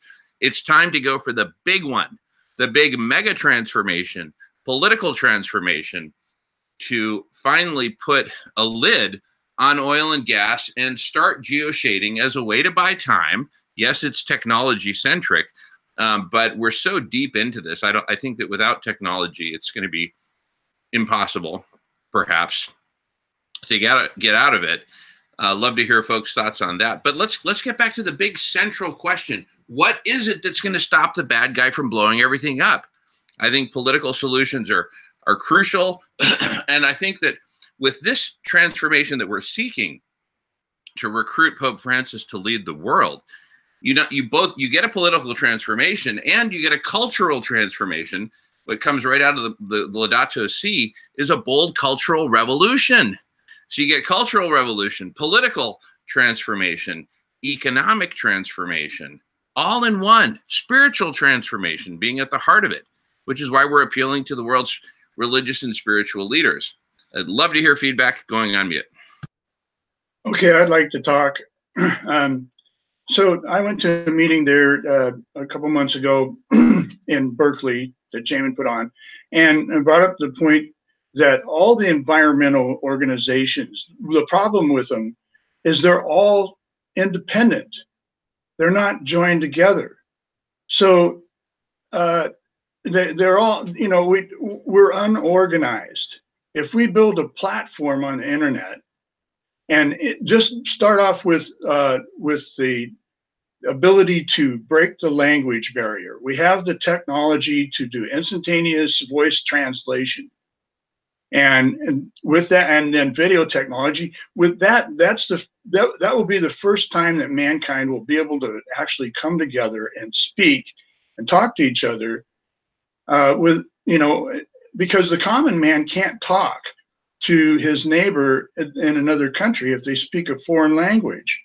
And this is why we go to war so much, because these people are easy. Other people that speak foreign languages are easy to turn into enemies. So I think it's really important that we build this, that we put all this together, and we use the collective intelligence of mankind with the artificial intelligence to build this set of plans that'll tell us how to get out of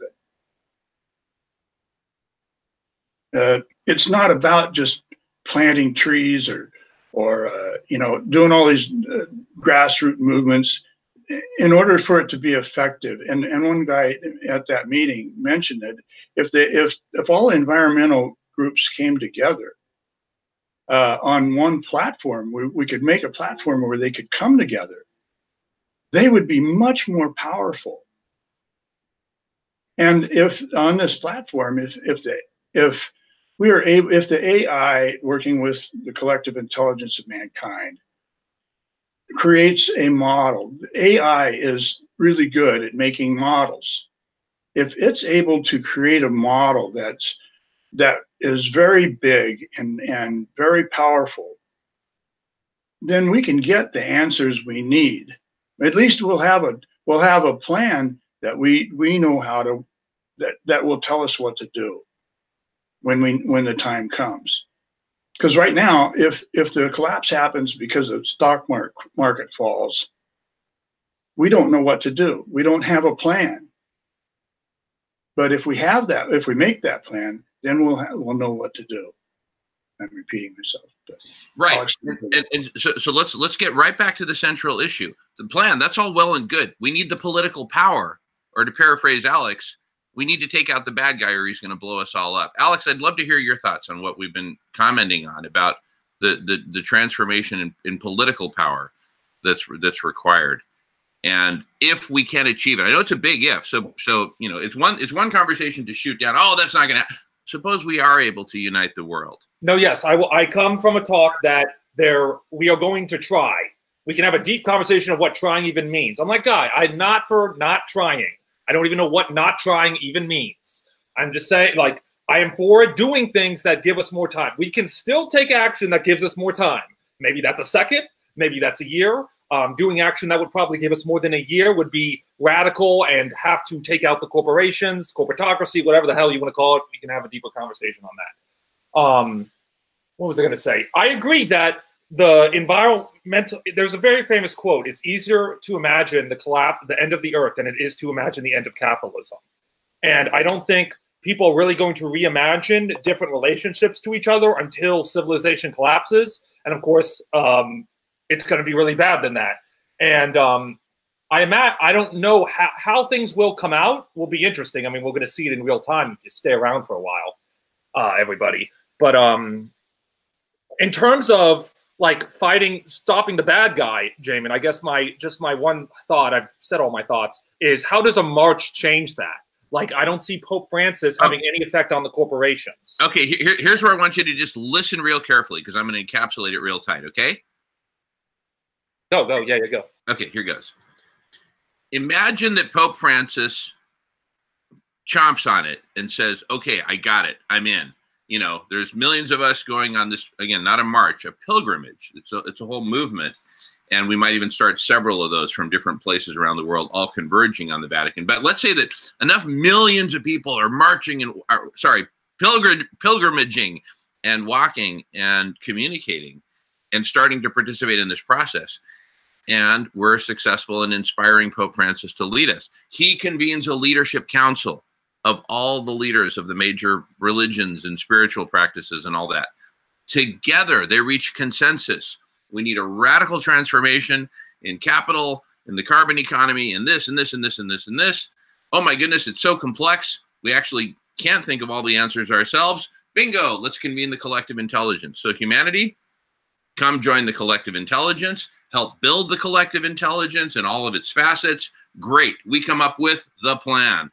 All right, anyone who wants to be a political leader in any specific country that wants to help support the plan, join the Laudato Si party. You'll have our endorsement, et cetera, et cetera. Just imagine for a moment we're successful at that. All national governments convert to the Laudato Si party, and they all get with the plan and start implementing it, because by then the collective intelligence will have mushroomed to such orders of magnitude higher than the intelligence we have today that it'll have figured out detailed solutions for what needs to be done in each country, including transition plans for each industry and each company within each industry. So that's all laid out. We've got the political support. Huge sweeping changes are put into law and implemented and policed.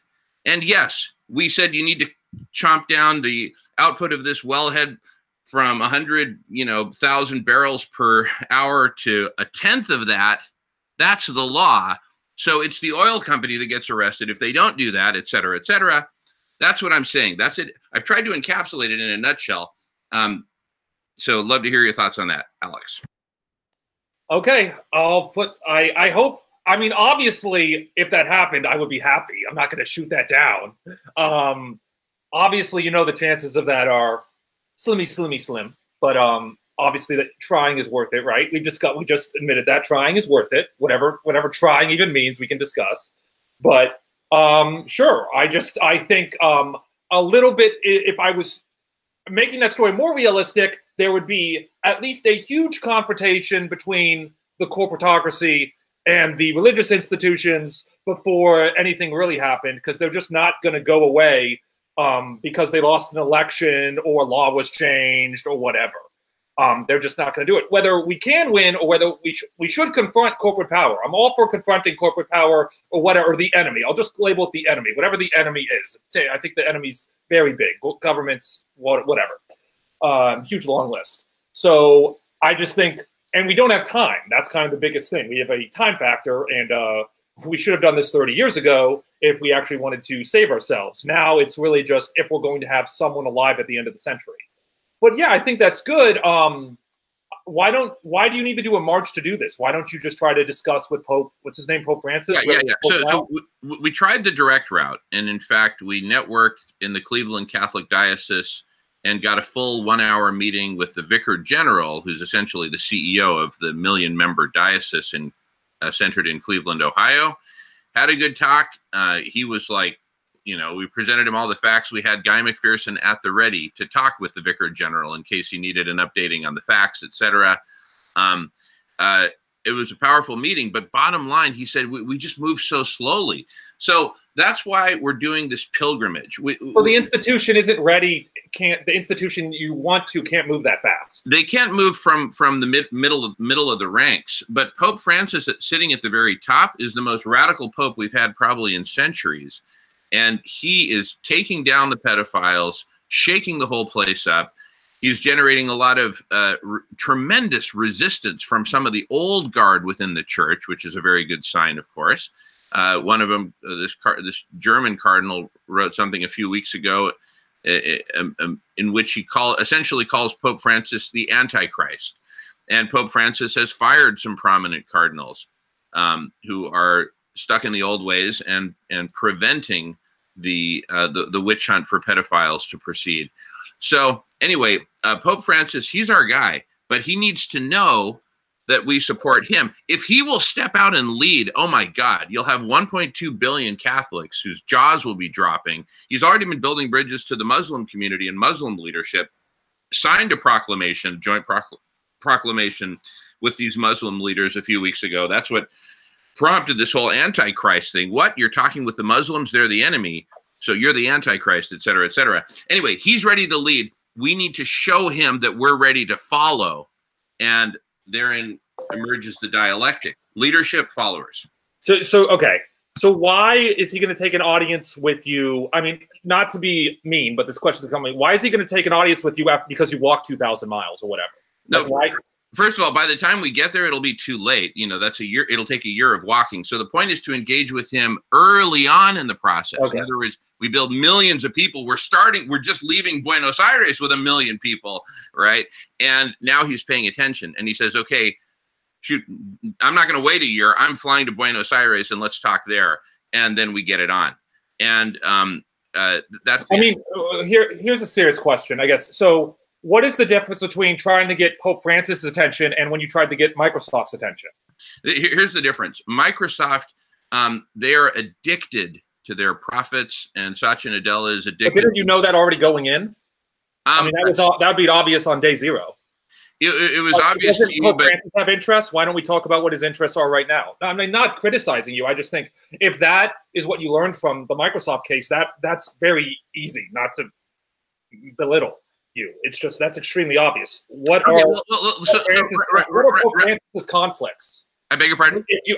What are Pope Francis's conflicts? Like Microsoft, any corporation obviously has conflicts. They have fiduciary responsibility to make profit. What are Pope Francis's conflicts? Like I remember when you're doing the Microsoft thing, you only sold me on the benefits of the Microsoft thing. You're like, oh, Microsoft can do the AI thing because they have all the programmers and whatever. Those videos are on YouTube. What are the negatives? Why would he not listen? What are the incentives not to listen? Because that's what I know we're here, we want to win, and it's nice to be yes men. I like being yes men. I like being told I'm the greatest. I like being told I'm the tallest. It's nice. But obviously, we're going to have conflicts. You're going to have troubles. To act like this is going to be easy is moronic. I'm not suggesting it'll be easy. Okay. And there will definitely be resistance. I mean, like the resistance I mentioned is very real. He's had to fire some prominent cardinals. That's a big deal. But he's not trying to save the world. But that's the point. He is trying to save the world. And that's why he's getting so much resistance because, in the Laudato Si, I don't know if you've read it cover to cover. I highly recommend it. He directly takes on not only capitalism, but the very notion of private property itself. And he points out correctly that nowhere in the church's history have they actually come out and said we need private property. And he himself writes, these are strong words. He's calling for a completely radical, bold cultural revolution where all religions come together and they come together in dialectic with all the sciences, all the disciplines. He's literally calling for the world to come together and undo and redo this mess that we've made. So he couldn't be more radical. He's not married. He doesn't have kids. So he's not trying to leave $1 billion to, some 20-year-old, pricks. He is out there to, to root out the devil and to defeat the devil in all its forms, whether it's pedophile or capitalism or destroying the Amazon. And so you're just saying that he just doesn't know the solution, right? You're going to provide him with the solution, right? Is that? Well, no. He knows the meta solution, which is collective intelligence, and he and I agree on this. He does know that. How does he know that? Well, he writes about it in the Laudato Si. He writes about it in the Laudato Si. Okay. So then why do we need to go on the march then? Here's why. He doesn't know how much support he has, and we don't know how much we love him until we start the Love Fest pilgrimage in support of Pope Francis leading us all. Once other people see that we're calling for him to lead, they'll be like, well, shit, who else am I going to ask to lead us? Donald Trump? Hell yes, Pope Francis. Pope. And so we're going to have millions of us all chanting, lead us, Pope Francis. We love your Laudato Si. We love your message. Now do it. Lead us. We're here ready to follow. Standing in attention. Can I interject here? Please. Yeah. So I think Alex's questions are really great. So I want to thank you for raising those, because it really gets you thinking around the whole situation.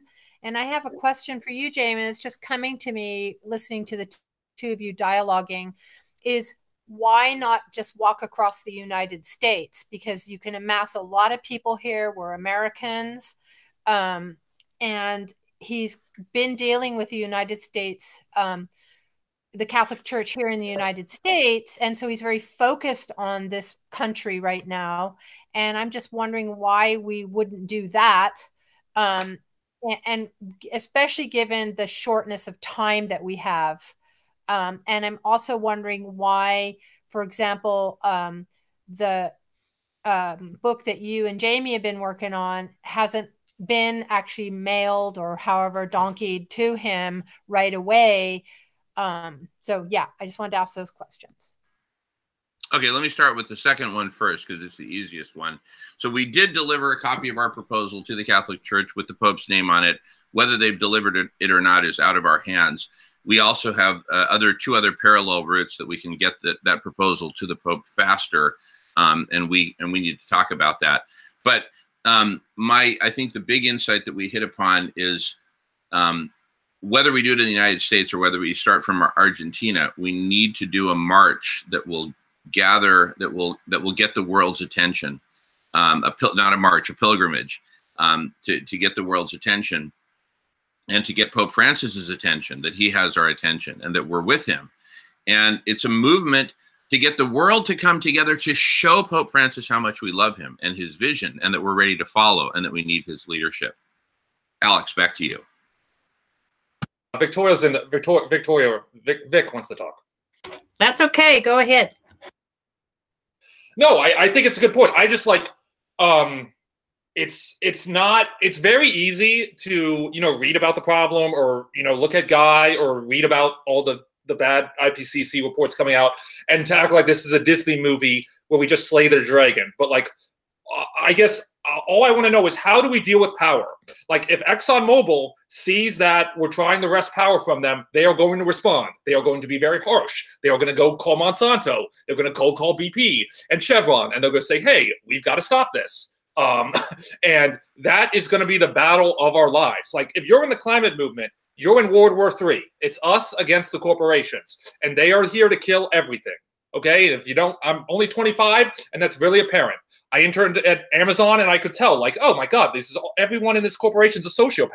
Like, the only people, I didn't have a single friend there because everyone there was a sociopath. Because if you move up the corporate ladder, you're by definition a sociopath. And that's what I want to talk about, is how do we deal with real power? They're not going to concede anything unless we wrest it from them, no matter what.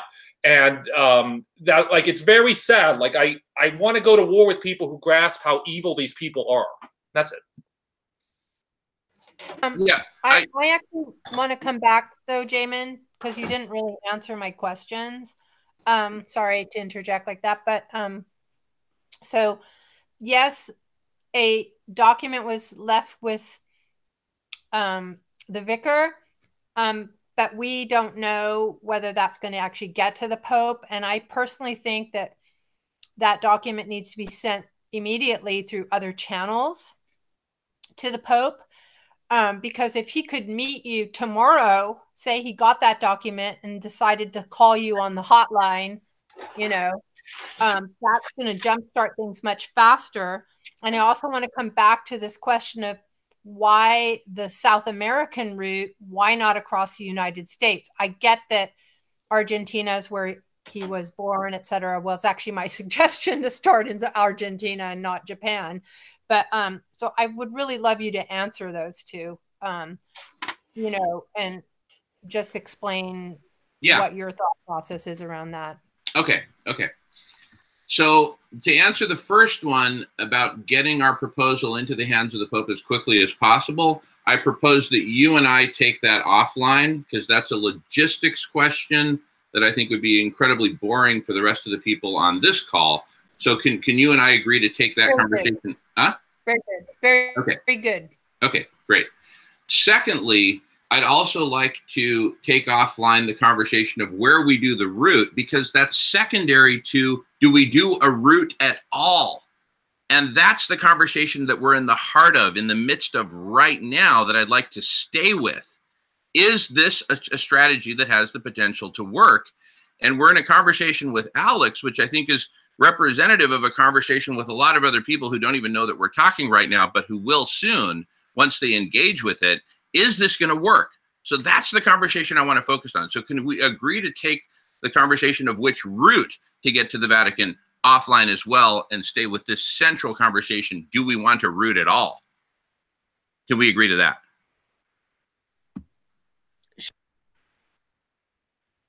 I can't hear you, sweetie. Yes. Okay, beautiful, beautiful. Okay, so back to it. Alex, you asked, all right, is this going to be the mega confrontation that's brewing between the corporations and the rest of us, right?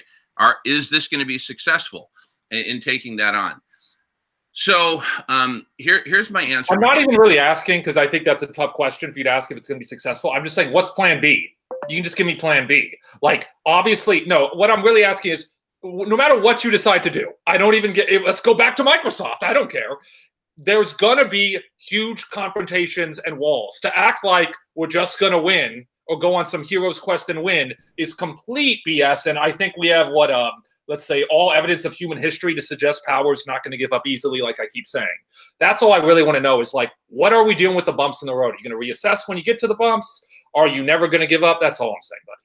Okay, let me address that. So the major bump is the corporations are going to stand up and oppose what we're doing. Is that a fair way of characterization? Yeah, yes.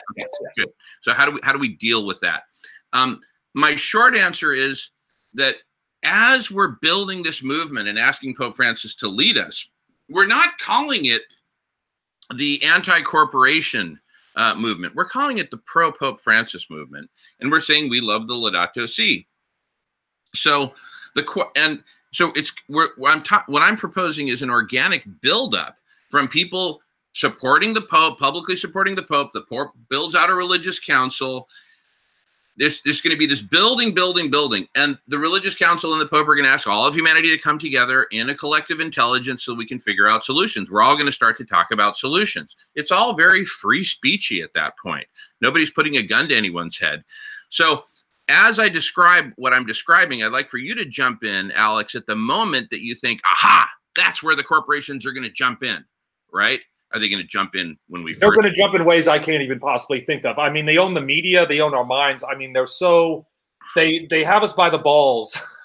Maybe I should be gender neutral. So well, it's tough to discuss it. But let's just go with, like, you know, they're willing to kill us before they give up the Ring of Power. Yeah.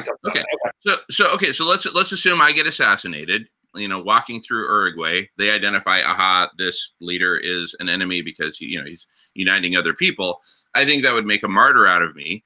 And, you know, Obi-Wan Kenobi style, it would only make me more powerful because so many other people would have heard the message and drunk the Kool-Aid. What are they going to do? I'll revive you, Jamin. Don't worry. You're not going to die until human extinction happens. I will revive you. I'll revive Guy. I'll revive everyone on this chat. So don't worry. I have those secret powers. Okay, good. Thank you. That's great to know. So, but the point is, you know, even if they start assassinating people, you know, people are not just going to give up. The world is falling apart so quickly. The effects of abrupt climate change are becoming so incredibly apparent that I think this appeal to Pope Francis that he lead us instead of somebody like Donald Trump, I think will become extremely popular.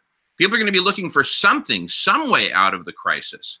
And so his leadership he's saying, let's come together and form this collective intelligence. Bingo, let's do it. In the process of doing so, we can come up with solutions that can grow organically and yet exponentially at the same time, certainly not contradictory notions. And for example, CCC, compassionate companies with products and services that are sustainable and regenerative, et cetera, et cetera. We can drive those transformations to happen very quickly. Likewise, political transformations. My point is, yes, the corporate power is going to stand up and fight, but how effective will they be fighting against a collective intelligence? They're going to be really effective. Don't belittle the corporations. They're winning now. They're undefeated. They've been undefeated for at least 40 years. I'm not belittling them, but what I am is bigging collective intelligence, a benevolent collective intelligence that can figure out all the strategies. They can do an AI. Why don't they do an AI to counter our AI? They use AI all the time. What we're talking about with radical collective intelligence. Yeah, they'll do whatever you're doing. If they see what you're doing is working, they'll do it. Why can't they just copy it? Google and Microsoft just have a copycat all the time. That's what I'm saying. Well, They're starting to do what we're doing. I hope they will copy it, because a fundamental aspect of what we're doing is the transparency, that everything is public and that everyone can see it. So when they do copy it, and they'll do it for profit. They'll do it for profit. Well, they won't do it for the people. I'm not suggesting they'll do it for the people, and I'm not suggesting that they'll do it for anything other than profit. We're in violent agreement, Alex. They'll do it for profit. Got it. Agreed. But you asked me, what if they use the same system of radical collective intelligence, which means having public conversations and leveling with each other about why they're there? Fine. So can you imagine all these public video conferences where they're talking about we need to make profit and fuck the whales? Right? I don't think people are going to go to Exxon gas stations if they were to see that, if that were to go viral. And it would go viral if the CEO said, listen, all I care about is profit and I don't give a damn about life on Earth. You can all go to hell. I think you'll see people boycotting Exxon. Maybe they'll go to Shell because they've got slicker PR. My point is, if those companies that have the balls to get out there and actually be honest and sincere about what their intentions are and what they care about and what they don't care about, you'll see a lot of boycotts. They're still competing against each other, is my point. So whoever sticks their neck out, whichever CEO of an oil company sticks their neck out publicly and says what they're really about, which is a vital component of collective intelligence, you can't get it with lies. You have to get it with sincerity, with telling the truth and saying, this is what we're about. We're about saving life on Earth. And here's how. Geoshading, holistic land management, replacing capitalism with a more sensible economic system, et cetera, et cetera. What say you, Alex? No, obviously I think that's a good try. Okay, I mean, I'm not going to be the guy who just pokes you every time and just says, well, the corporations will be smarter than us. They're gonna they're willing to kill. I've said it already. It's going to be a battle, and fighting any type of corporate power is worth it for me. Whether we'll win is not worth discussing. Whether we try is what we're talking about. We're talking about trying. We're talking about doing our best. Yeah, I think that's good. Again, my one point is I don't like climate solutions that do the techno fix. Not about the corporations. This is a different point, though. Not about the corporations or anything, because it says we are God. We are nature. We can just F nature or bend it to our will, and we are above creation. We are God. Let's do whatever we want. Maybe it's this little, we have to put in the variables to the little, AI thing, collective AI, because I don't really get it. And I'm for doing that just because it'll give us more time, because I'm selfish. I'm the laziest and selfish person you ever meet, Jamin, and we've never met in person. I am for us having 50 more years of the oil economy, if that means I get to live to 75. Very selfish of me to say that, but it's true. If I was a caveman, I would be dead because I have huge eye problems. So that's my thing about the techno fix, is like the techno fix isn't really a solution in my opinion. It just gives us more time, kicks the can down the road. Okay, so let's take the techno fix of geoshading, for example. And let's say that we're able to buy a decade by artificially, forcefully cooling the planet with geoshading. We buy a decade. And then within that decade, we can develop and implement all of the holistic, organic, holistic land management, holistic ocean management, etc. solutions you want. Would that not have been a good thing to do geoshading to buy us that decade to be able to implement all that other stuff? Yes, but I'm saying that it's a complex system, and understanding systems theory is that the technofix says we can isolate nature. We are God. We can do what we want and get the effects out of it that we want. Let's say geoshading works. It does what you say. It will probably lead to a bigger problem 200 years from now, 20 years from now. I don't know. I'm not going to act like I know nature. I just think it's very foolish. We didn't know the climate change problem was going to happen when we got oil out the first time, I bet, whenever that was in Pennsylvania. So that is kind of what I'm saying is it's ultimately just kicking the can down the road. But I'm a fan, I guess, since I'm alive and I'm young, of kicking the can down the road. So I guess I just convinced myself I'm not opposed to what you're saying. Okay, great. Then so my thesis is very simple. We need to do geoshading. We need to do it now. Will it have myriad unintended consequences? Yes, obviously. And am I promoting some pro-techno-fix religion that technology can fix everything? No. I'm simply observing we're overheating. The ice caps are melting. 67 self-reinforcing feedback loops per Guy McPherson are pushing us over the same edge of the Niagara Falls. All I'm saying is let's throw a rope, however artificial, I don't care if it's made of nylon, wrap it around a tree, and keep ourselves from going over the edge of Niagara Falls, and at least long enough to ask us, do we really want to go over the edge? If so, let go of the rope. It's really simple. Turn off the umbrellas, the geoshading umbrellas, and away we go. All I'm saying is, let's buy us some time. Let's cool the place down. It'll have a buttload of unintended consequences, none of which could be worse than the current path we're on. Let's hit the brake pedal. I know you're in agreement. I'm just essentially articulating what I think we're in agreement on, so you can correct me if I'm wrong, and what we're not in agreement on, which is that techno fixes generally are a great thing, and that's all we need. No. We need holistic, organic. We need to transition. Okay. No, I'm with you. I never heard those words out of your mouth. Okay. My thing is, we're going to do a techno fix, even if it's not your techno fix, just because the elites have so much power. And I believe, just personally, but I'm for trying, we are not going to wrest power from these elites. And because Bill Gates and Elon Musk have so much sway, we're going to do whatever their geoengineering is. Whatever, we are going to do techno fix in the climate disaster, because once Elon Musk realizes, oh, I can't survive climate change, Mars is not going to work, we're going to do whatever he wants or whatever he convinced ExxonMobil to do. So, and that will lead to unintended consequences, just as yours will. But again, I am for giving us more time, whatever the F that is. Right. Okay, so let's assume that Elon Musk and ExxonMobil will have this conversation at some point in the future, and they'll do whatever they're going to do at that point in the future. My personal guess would be that would only come at a time when things are so chaotic that it would seriously hamper their efforts. But that's just my opinion. They may be in discussions right now. And if so, more power to them. I don't care who does the geoshading. We need to get it done. But I'm not going to sit back and have faith in Elon Musk and ExxonMobil to get it done. We're taking responsibility for it ourselves. And that's why we're doing this massive pilgrimage to get the world's attention, to get the Pope's attention, to get the other religious leaders' attention, to say, wait a second, why don't we all just come together? We've got this great leadership that's asking us to come together. We've got at least the possibility or beginnings of a platform that can bring us together. Hey, computer scientists, I don't care if you're Muslim, Jewish, or Baha'i, can you help us build out the rest of the program? Great. Hey, guess what, everyone?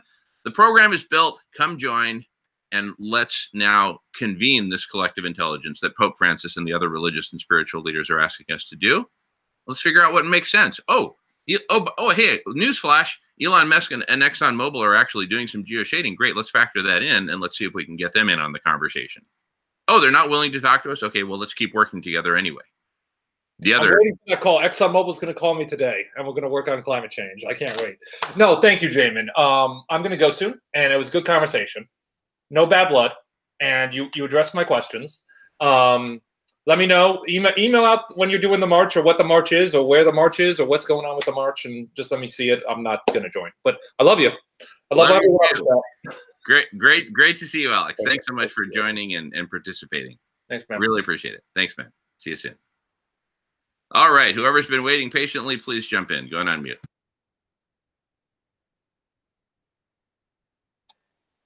Well, I'm sorry that Alex got off because I wanted to address what he was saying, but so we have artificial intelligence is starting to come on. I mean, we've already gotten weak and normal forms of it, and I think that the artificial superintelligence is very close, if already not here. I mean, the military-industrial complex is already building it for the military, and so it's really close, and it's very powerful, and it's a tool that mankind's never had. So, and we don't get to vote on it. I mean, the elite have. Alex is right. You know, the elite have it all in their control, but they don't. AI is new. It's a new thing to mankind. I don't think that even the elite aren't really trying to control it. I mean, if we build a platform and just get it started, and then tell people, hey, come here and start filling in the details. It's like we build a skeleton set of plans, and the plans have all the different sections in it. You know, it has a section for restoring the earth, a section for dealing with nuclear waste, a section for dealing with the dams on the Columbia River, and you know, a section for refreezing the Arctic, a section for, you know, how we do that. Do we use global shading? Do we use seawater pumps? All this, we have plans, and we ask mankind, we say, look, we've got all this organized here. We've got a way to organize it. We just need everybody to come here and start filling it in. Once people start doing that and we start building this vision, then we'll have a vision for the way out when the time comes that we need it. If the time comes that we need it and we don't have it, then we'll really be in big trouble. Adam, you're repeating yourself over and over in so much of this stuff. It really, right. I mean, I love you, brother, and it was so great, you know, but come on. We know that we need a plan. Let's talk about how we actually get there, right? And but you keep trying to. Well, that's what I'm trying to say. No, but you keep selling us on the need for a plan. We know we need a plan. Right. So why don't we just build it? Why can't we just build the skeleton plan and then ask people to start coming? Okay, on the next hangout, start there and skip the half an hour of repeating the important. But you asked me you asked the question, how do we get the plan built? How do we get the platform built? Well, I'm saying one way to get it built is just build the skeleton of it. And then you'll have a place for people to start coming in and building it. And we've already got that. That's what we've been doing the last year and a half. And we don't have that. Yes, we do. Yes, we do. It's on radish.org. It's the conversational platform. That's the beginnings of it. But anyway, I mean, it doesn't have.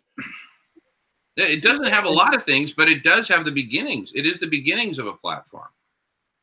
But anyway, my point is, yes, we're building it, and here's my point. We've been building it slowly. We're running out of time. We need a big boost in the construction effort. That's the essence of it. But let's start there, okay? Can we agree to start there? We've got the beginnings of a platform. We really need to ramp it up. Can we agree to start there? Well, you can. I don't. Okay. I mean, if we had a place for people to come Now you say that the radish is ready or is started. I don't see it. I mean, I don't see the organization there that I'm thinking of. And I agree with you. That's what I'm saying. We've got to start, but it's not enough. It's not the organization that we need. It's not the functionality that we need. There's a whole bunch of stuff that we need that we don't have. We've got to start, but we really need to ramp it up. But how many people does it take to, I mean, make a set of plans and just fill in the title blocks? You know, just say, okay, we need this done and this and this and this. Are you talking about the Road to Life plan, or are you talking about the plan for building out the platform? I'm talking about the platform. Yeah. I mean, it's like building a set of plans for a skyscraper. You can build it. You can start with a skeleton set. And then you say, okay, we're going to build a skyscraper in virtual reality. Then the engineers and designers come together and they start building it. But you have to have a place for them to come first. And, you know, the whole skeleton laid out. Does that make sense? I think so. Let me clarify. So you're talking about laying out the skeleton for building the platform for radical collective intelligence. Is that what you're talking about? Not for building the platform. That would be part of it. But the skeleton, I mean, the plans for building a skyscraper are going to have all kinds of different sections and divisions in it. It's going to be organized. No, I get the skyscraper metaphor. My question is just super simple, black and white.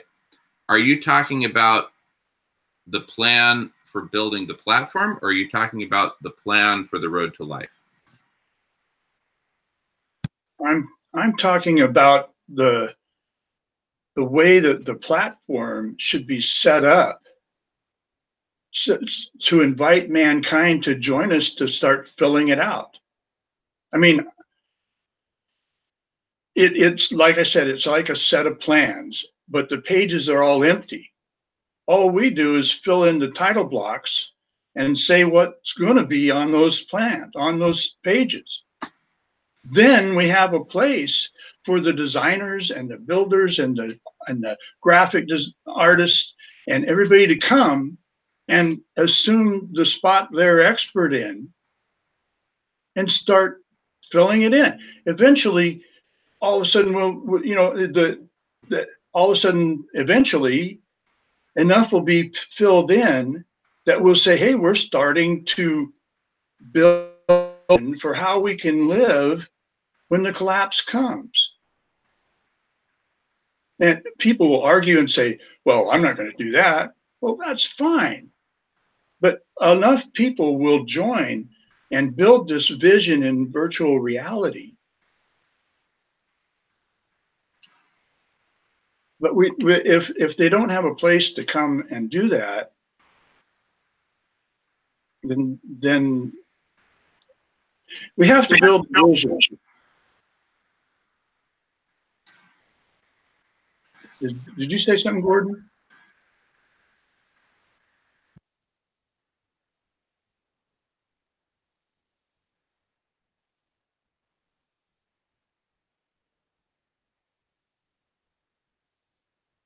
Gordon, you there?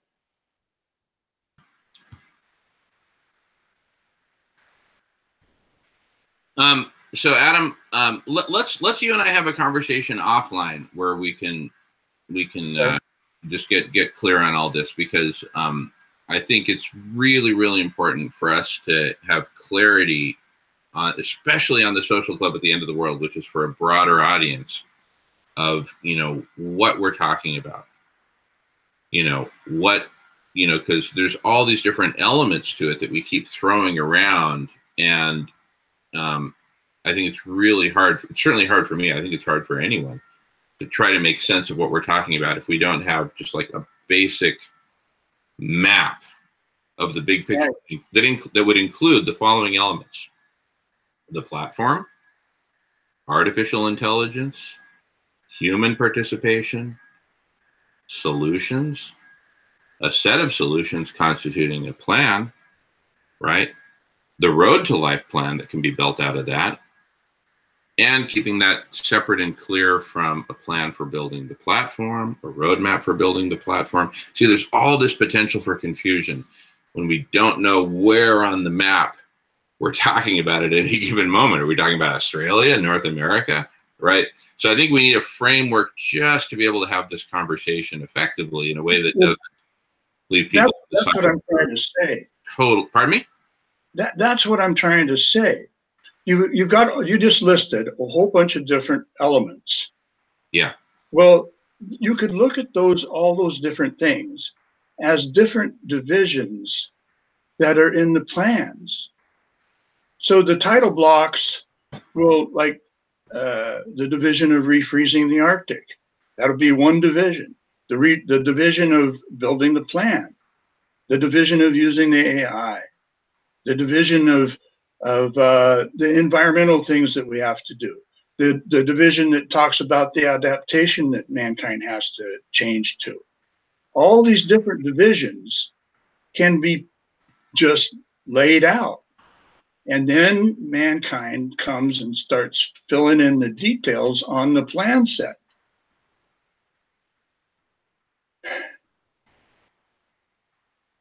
You build a place for mankind to come to.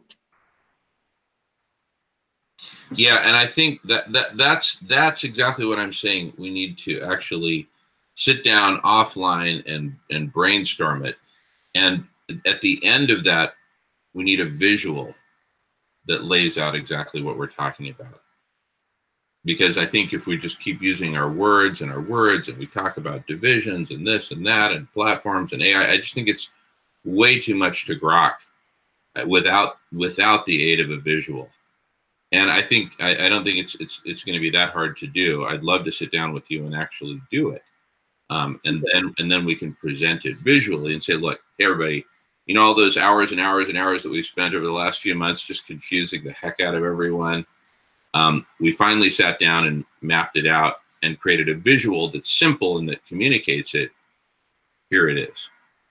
Well, I agree. I mean, communication is key, and maybe I'm not, and that's why I've been repeating it so many times, because I'm not getting the message through. And you also keep asking for how do we get it implemented. And so your message is you're approaching doing the walk to get the Pope involved. That's one way. And you know, I'm not putting it down. If he did that, he could bring a whole lot in. There's also another way, and that way is to build the skeleton frame. And if you have the ability to build this platform and get it started and put the instantaneous voice translation software on there. I mean, I was on the internet the other night, and I was on a website, and there was a blog on there, and a lot of people were talking in foreign languages I couldn't understand. They were, typing them in. Well, if we could break the language barrier, that's huge. Yeah, that's breaking the language barrier is one component of this much bigger map that we need to build out. And until we have it, but it's a good starting place. I can't think of it. You're saying the map, creating a visual to depict it, would be a good starting place?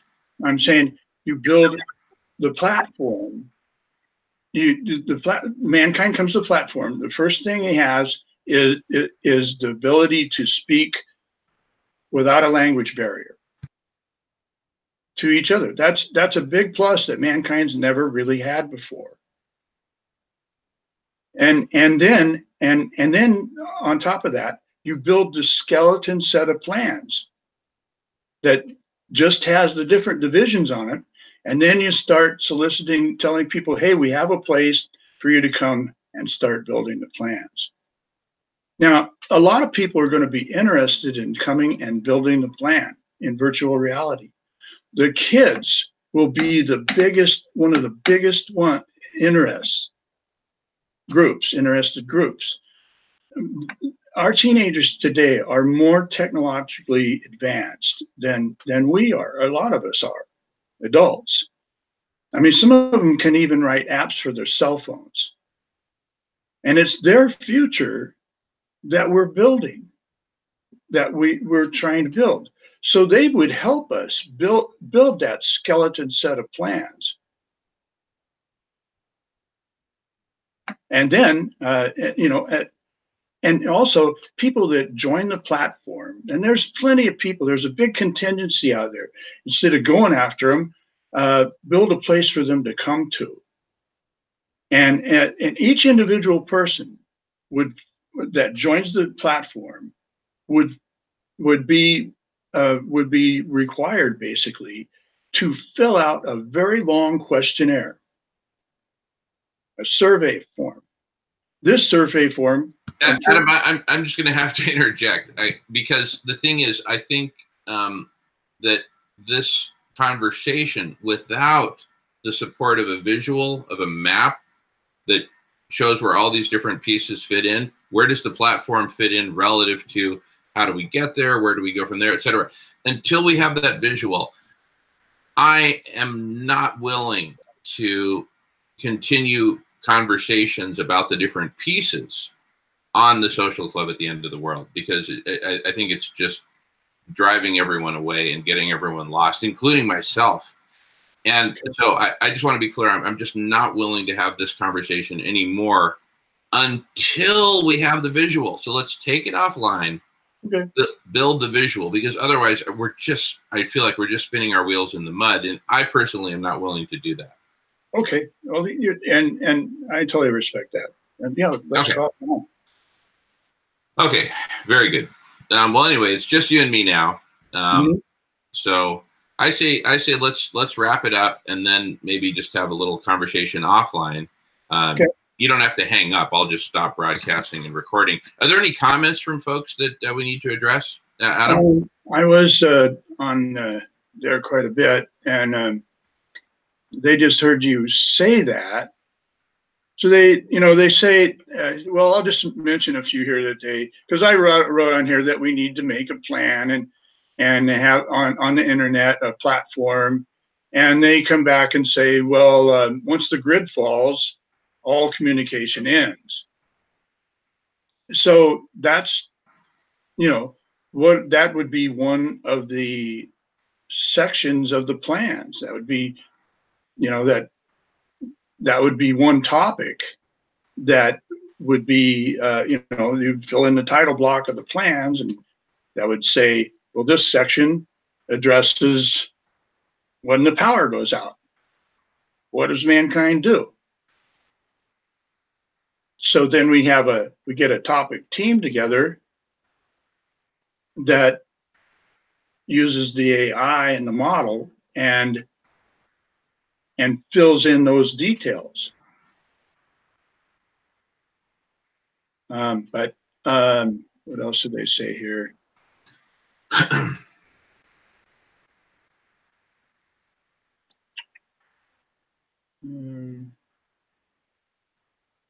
There's a lot of just messing around on here.